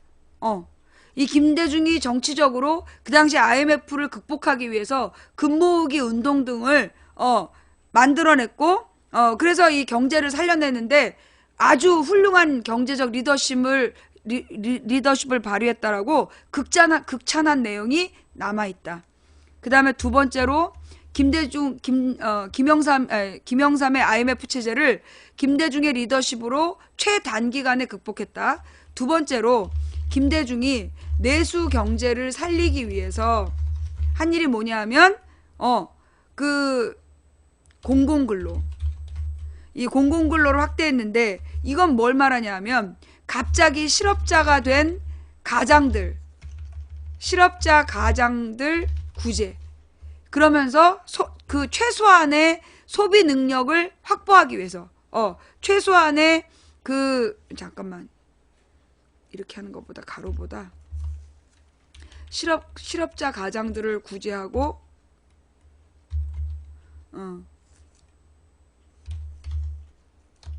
소비 능력을 유지할 수 있도록 했던 방법이야. 그 다음에 또 하나가 이 내수 경제를 살리기 위해서 신용카드 발급 제한을 연봉 3,300까지로 낮추라 지시. 여기서 중요한 게 김대중이 그 우리나라에 뭘 만들었다? 신용불량자를 만들었다 그래. 카드 대란으로. 들어봤죠? 카드 대란으로 신용불량자를 만들었다라고들 얘기했잖아. 그런데 실제로 김대중 대통령이 지시했던 내용은 카드 발급의 제한을 연봉 3,300까지로만 하라 그랬어. 왜냐하면 그 이전은 5,600이었어.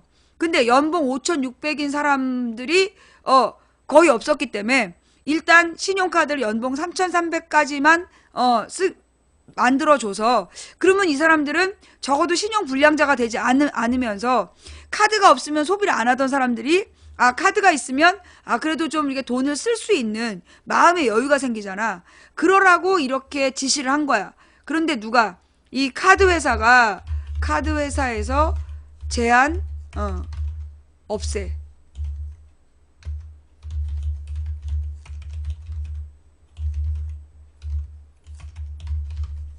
대거 양산했어. 그런데 이걸 누가 극복했느냐? 이게 신용불량자 300만이 양산이 돼요. 인구 중에 유권자가 4천만도 안 돼. 3천 몇백만 중에 300만이 신용불량자였어. 유권자 10% 가까이가 신용불량자인데 그때 어떻게 했느냐? 노무현 대통령이 개인 파산 구제 제도를 마련, 신용불량자 구제. 그래서 이 사람들의 이 300만의 그 300만 신용불량자들이 카드 빚에 원금보다 이자가 굉장히 많았단 말이야. 그런데 그때 그 원금만 내고 이자를 탕감해주는 그런 특단의 조치로 이 사람들을 구해줬어요. 이게 노무현 대통령이 되자마자야. 예. 노무현 대통령이 되자마자 요 개인 파산 구제 제도를 마련해서 신용불량자를 구제해서 경제적인 부담을 털었던 거야. 그리고 우리는 역대 그리고 나서 경제 성장률 당시 국가 중 상위권. 내가 알고 있기로는 거의 1등이었던 걸로 알고 있는데, 한마디로 노무현 정부 때 그 지속적인 노정권 내내 경제 성장률이 당시 국가들 중에 OECD 국가들인가 상위권. 그래서 무역 규모로는 세계 11위. 무역 규모로 세계 11위를 얘기할 만큼 우리나라 최고의 경제 성장. 그래서 이때 우리 국민들이 국민 자산 평균이 가장 높았던 시기. 한마디로 여러분의 아파트값, 여러분의 아파트값이 가장 높았던 때가 이때야. 그죠? 그러다가 이명박 되면서 아파트값이 폭락하고 여러분 전체가 경제적으로 어려워졌던 거죠. 이런데 이 김대중 노무현이 경제를 죽였다고 나경원이가 경제야 경제야 지랄 생쇼 연극을 했던 그런 기억이 문득 떠오르네요. 그러면 세 번째로 뭘 잘했느냐 하면 복지정책. 예, 복지정책을 가장 잘했어요. 무슨 얘기냐. 그래서 오바마 케어가 김대중의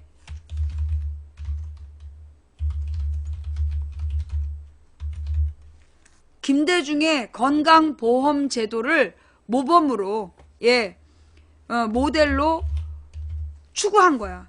그게 오바마 케어야. 예. 그래서 이 김대중의 국민건강보험제도, 옛날에 이제 박정희 때부터 보험제도가 생겨, 의료보험이. 근데 그때는 직장의료보험제도가 있었고, 그리고 그래서 직장의료보험에 의료보험증이 없는 사람들은 굉장히 비싸게 치료를 받았어야 됐어.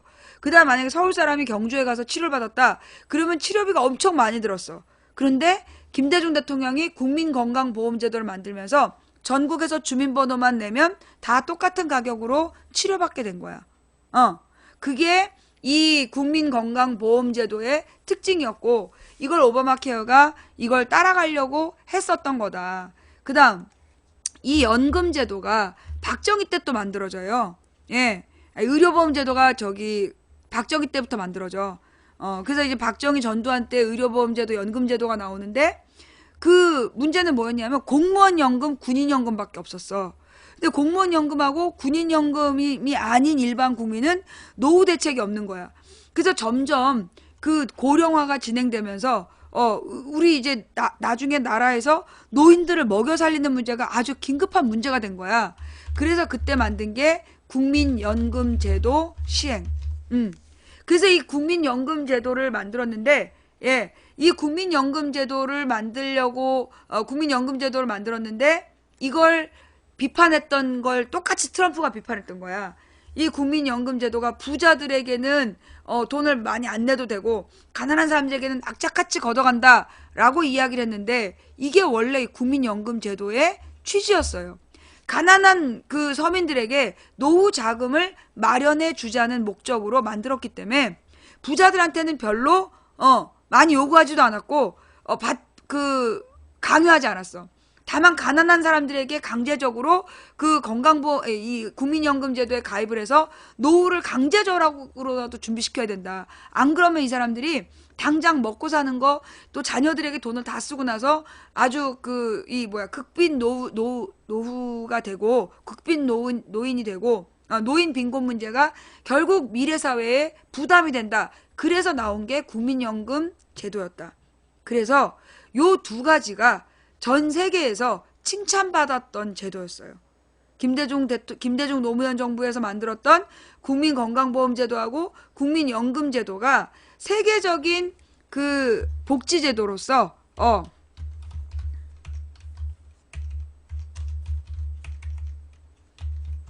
왜 이렇게 안 되니? 왜냐하면 특히 이 국민건강보험제도는요, 의료보험제도 중에서 세계 2위야. 의료제도였어. 국가의료제도 중에 우리나라가 세계 2위, 1위가 쿠바. 왜냐하면 그 당시에 쿠바는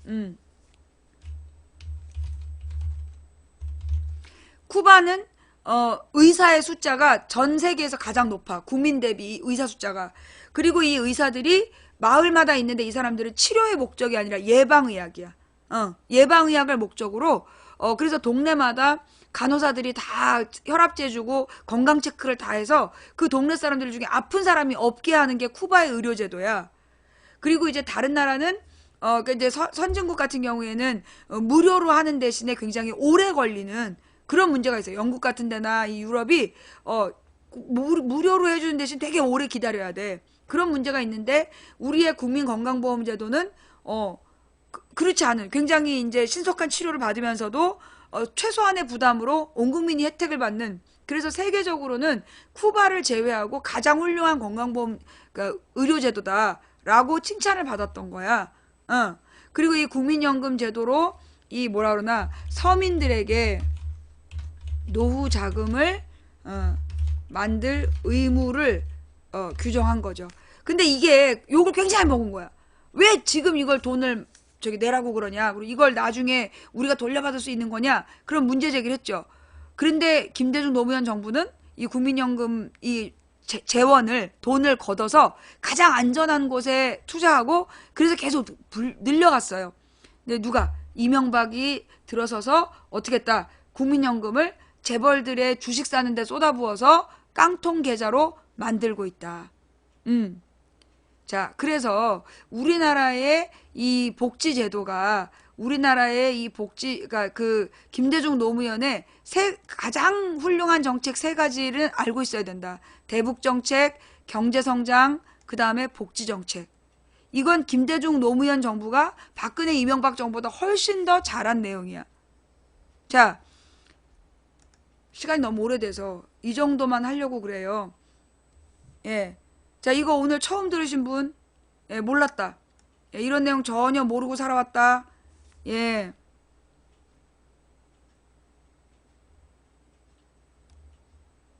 그냥 다 잘했다라고 얘기하면 안 되고, 무엇을 잘했는지 이걸 알고 있어야 돼. 그래야 이걸 가지고 논쟁을 하는 거예요. 누구랑 이렇게 이 대선을 놓고 평가를 하고 이야기를 할 때 이 정도는 기본으로 가지고 이걸 알고 이제 그 시대의 뉴스를 찾아보세요. 요걸 기본으로 딱 그 틀을 잡아놓고 뉴스를 보면 뉴스의 내용이 무슨 내용이구나라는 걸 알 수 있어. 뭔 말인지 알았지? 예. 그래서 요 내용들을 알고 있어야 우리가 그러면 이명박 박근혜 시대는 뭐 어땠나? 이와 대립적으로 이걸 또 반대로 알고 있어야 되겠죠? 예.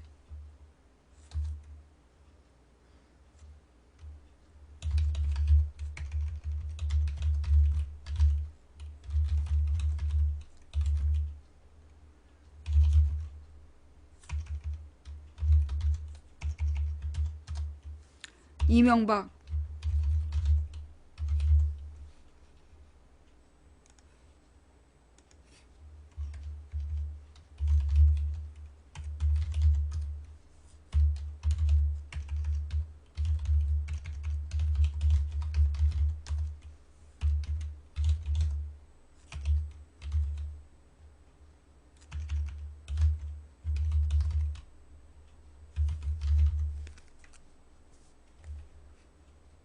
체가 아니라 방위 산업 비리. 자, 이명박 정부의 정치.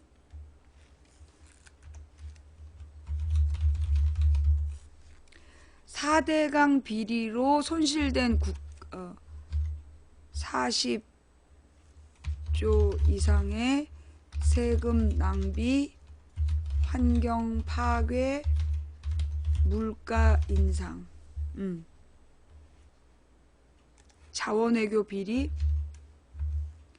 현재까지 손해본 게 수조 원의 손해 발생, 추가 손해 예약. 지금까지 벌써 그 깡통 같은 회사를 막 사들여가지고 투자해가지고 저기 몇 조 원을 그 손해를 봤어. 그런데 그 회사들에게 예약이 이게 뭐냐면 예상은 추측하는 거잖아. 의무적으로 내야 될 돈이 있다니까. 여기서 이 예약이란 표현이 뭐냐면 그러니까 손해를 감수하고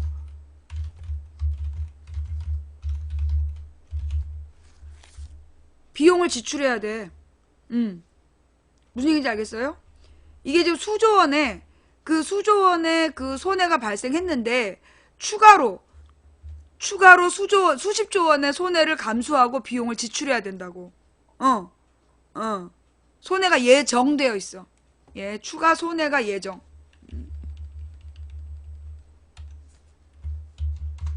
관련 뉴스 타파를 보면 잘 나와 있어요. 그 다음에 방위산업 비리. 뭐 전투기 비리, 뭐 저기 전투기, 그 다음에 뭐 전차, 그 다음에 뭐 함선, 이걸 우리 기술로 만들겠다. 이러면서 여기서 어마어마하게 리베이트. 국방비가 빼돌려졌어. 국방비가 그 유출. 딴 데로 새는 걸 뭐라 그러지? 국방비가 유출됐다. 천안함이라든가 전차, 그리고 막 그 당시에 뭐 그 군인들한테 군화가 보급됐는데 발에 안 맞고 비가 새고 예, 예, 유용 횡령 국방비 유출 횡령. 왜냐하면 그 당시 이제 방위산업 비리를 감시하라고 노무현 정부에서 만든 게 방위사업청이었어.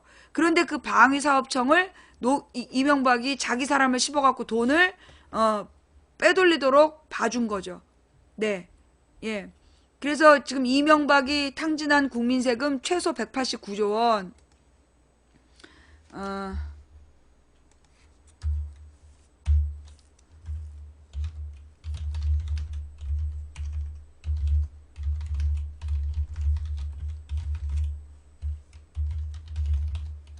자, 그래서 이명박이 어쩌면 진짜 박근혜 지지자들 말대로 박근혜보다 더 나쁜 놈이야. 박근혜 정부의 정치. 여기는 뭐라고 그러면 될까요?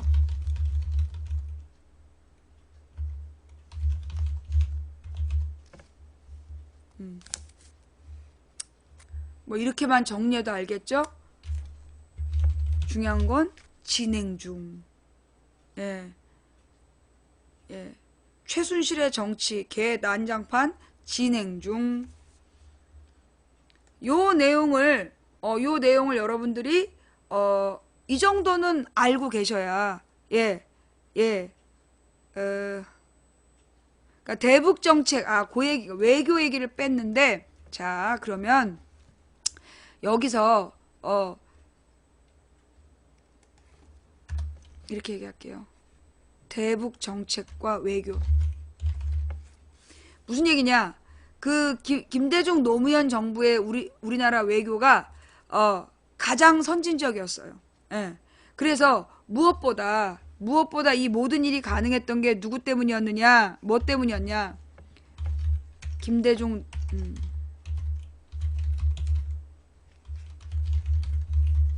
그러면 이 육자회담이 뭐냐면 미국, 러시아, 일본, 중국, 일본, 남북 이 6나라의 회담을 우리나라가 주도했어. 전 세계에서 가장 위대하다는 미국, 중국, 러시아, 일본 그 4나라를 우리가 이끌었던 게 육자회담이야. 김대중 노무현 때. 그런 외교적 성과로 반기문이 유엔 사무총장이 된 거야. 가서 놀고 먹다 온 거지. 자, 요 내용에 대해서요. 이 내용에 대해서 뭐라 그러나 제가 혹시 잘못 알고 있는 내용이 있다면 여러분들이 좀 수정 좀 해주시고요. 예, 수정을 해주시고 그 다음에 요거는 제가 게시판에다 올려놓을게요. 예, 망치 부인 생각에다가 예, 글을 써서 이 망치 부인 생각 이렇게 하고 제목은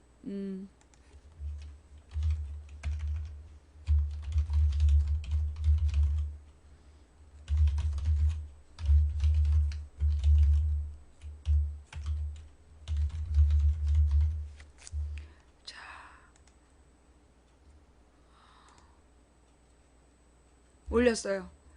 김대중, 노무현, 이명박, 박근혜 정권의 정치 비교 요 글을 들어가서 보시면 이렇게 내용이 적혀 있어요. 예. 그러니까 이 내용을 보시고 추가할 거 추가하고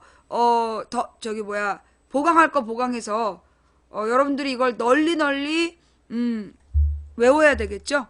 예.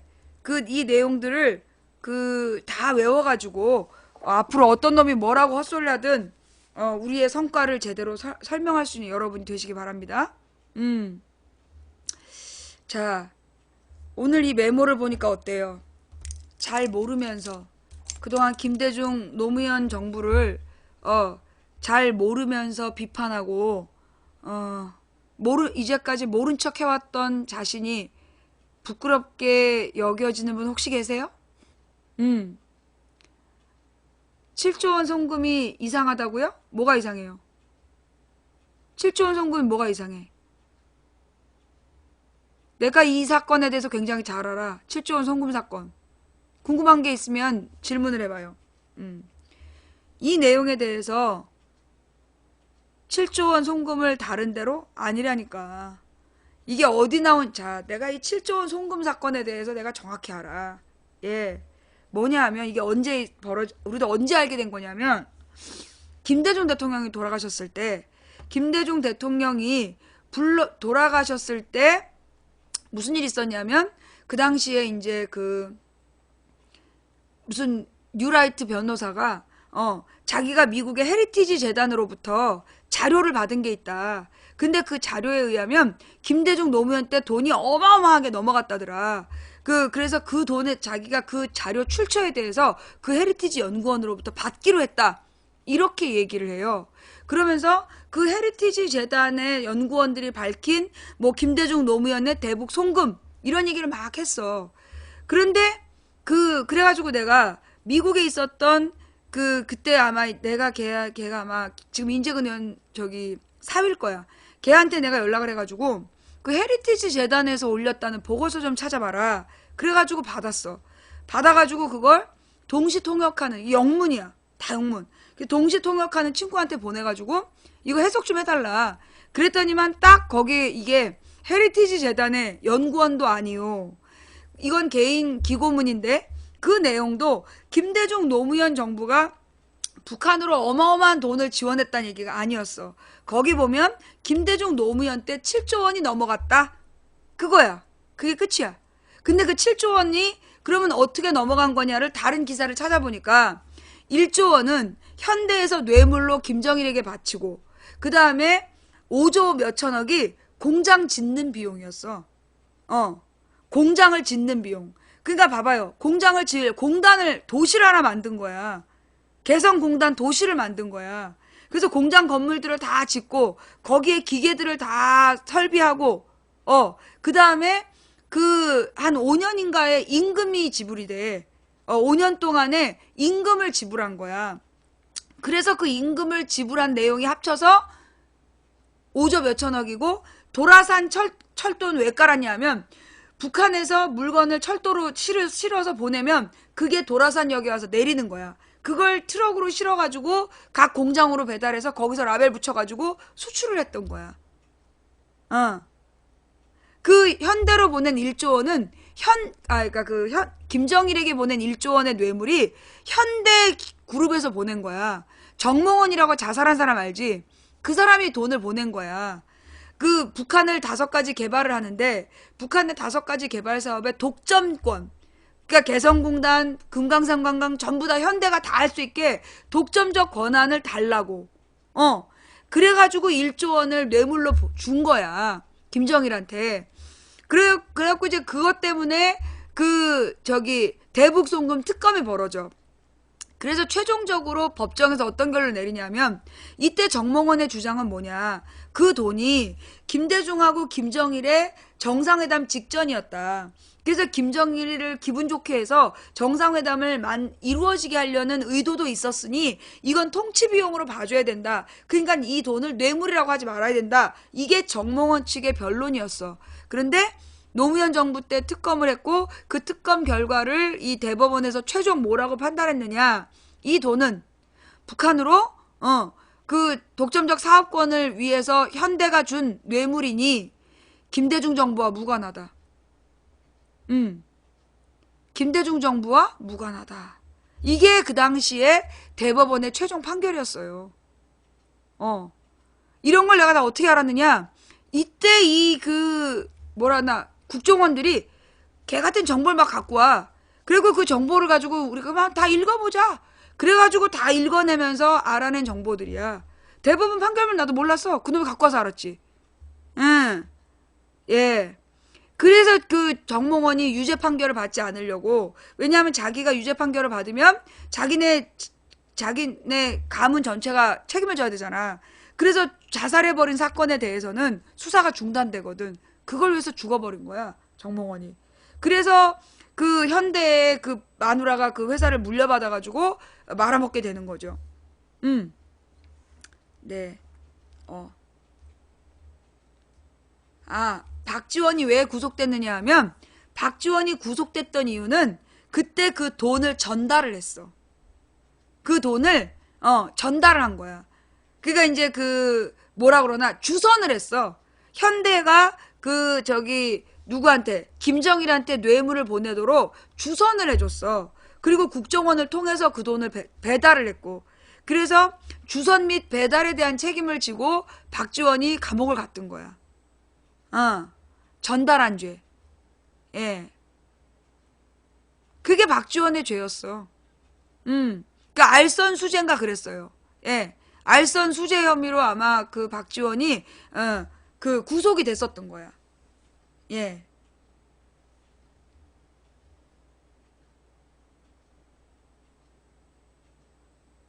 그래가지고 이제 박지원이 그때 노무현 정부에 대한 한을 품고 지금까지 문재인을 씹는 거야.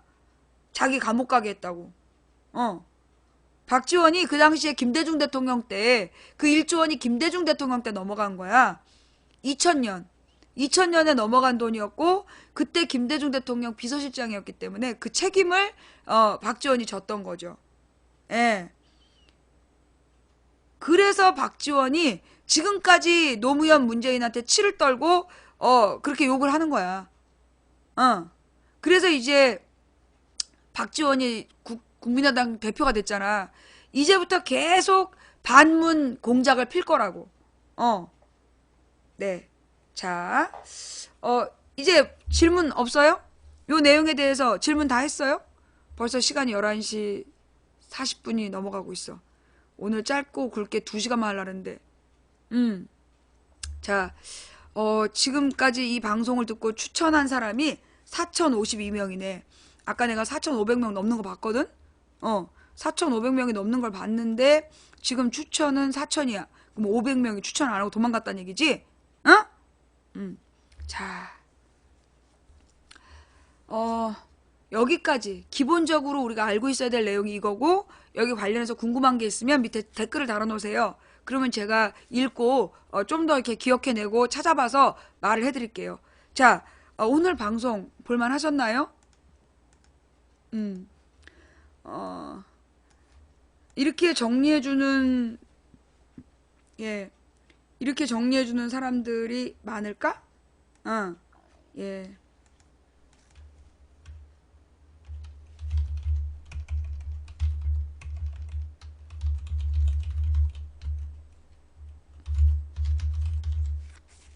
네. 오늘 이 얘기 처음 들었다면 여러분 이거 처음 들으면 안 돼요.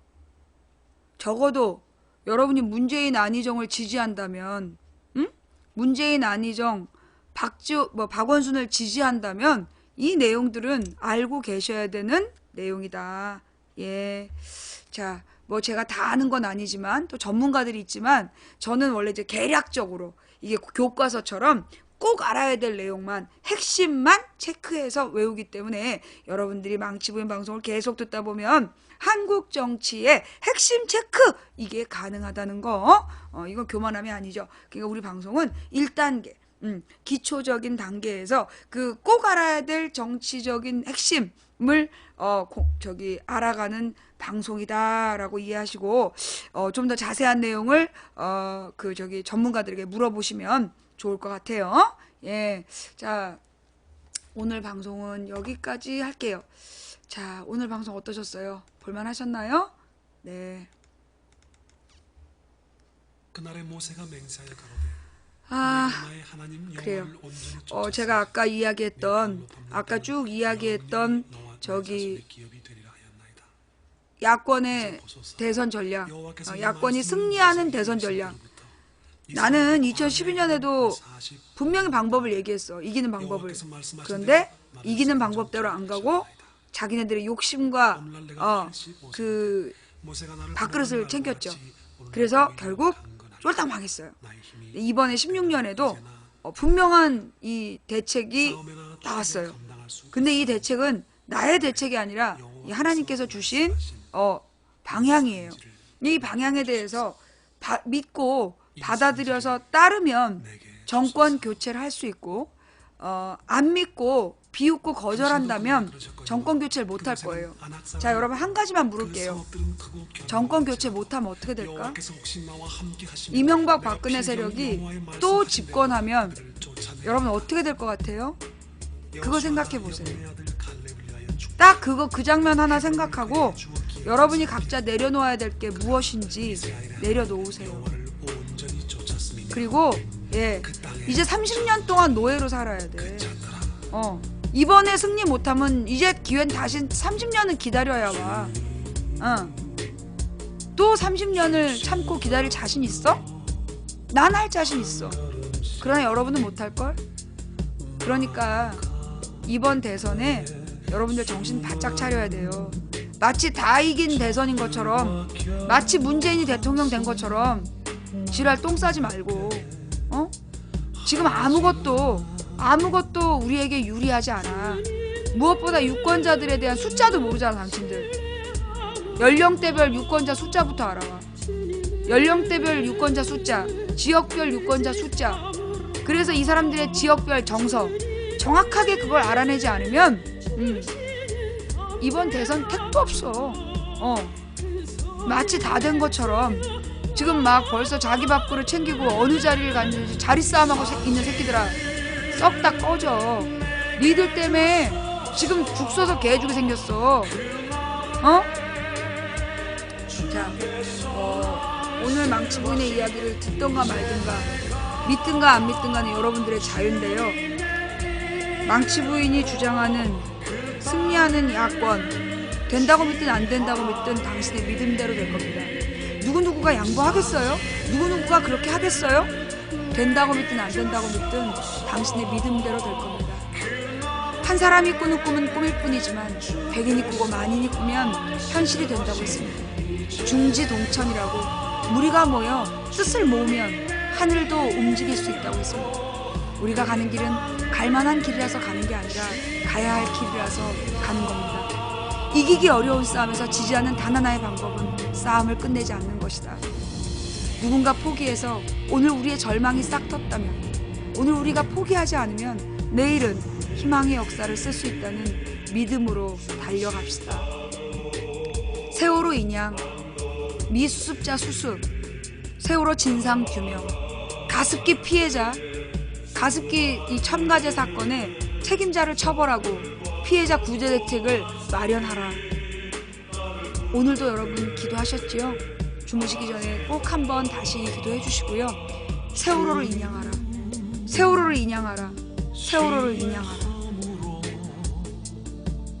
여러분이 된다고 믿든 안 된다고 믿든 여러분 모두가 이 마음에 뜻을 모아주시면 하늘이 도와줄 겁니다. 자, 지금까지 도봉구 창동단 불량주부 망치부인이었고요. 오늘 함께해 주신 모든 분들께 감사드립니다. 매니저님들 수고하셨고, 이거 녹음 녹화 떠서 유튜브와 팟캐스트에 뿌려주신 분들도 감사드립니다. 오늘 후원해 주신 분들 한 분 한 분 제가 일일이 이름 불러드리지 못해서 죄송하고, 여러분이 후원해 주신 덕분에 근데 이름 못 불러드려서 여러분이 후원하고 싶지 않으면 안 하셔도 됩니다. 그럼에도 불구하고 후원해 주신 분들 덕분에 오늘도 망치부인 당당하게 방송할 수 있었습니다. 아무도 시청하지 않아도 저는 이 방송을 끝까지 할 겁니다. 이 방송은 여러분 듣기 좋은 얘기 하라고 하는 방송이 아니라 내가 해야 할 말을 하는 방송이기 때문입니다. 후원 못해서 미안하다 이런 얘기 하지 마세요. 처음부터 끝까지 망치부인 방송을 지켜주시는 여러분이 진정한 후원자이고 응원자입니다. 감사합니다. 기도로 힘 모아주시는 모든 분들께 감사드리면서 오늘 방송 마무리할게요. 자, 억울해주신 4,319분께도 감사드리고, 다음 방송은 화요일 2시에 돌아올게요. 고맙습니다. 망치부인이었습니다.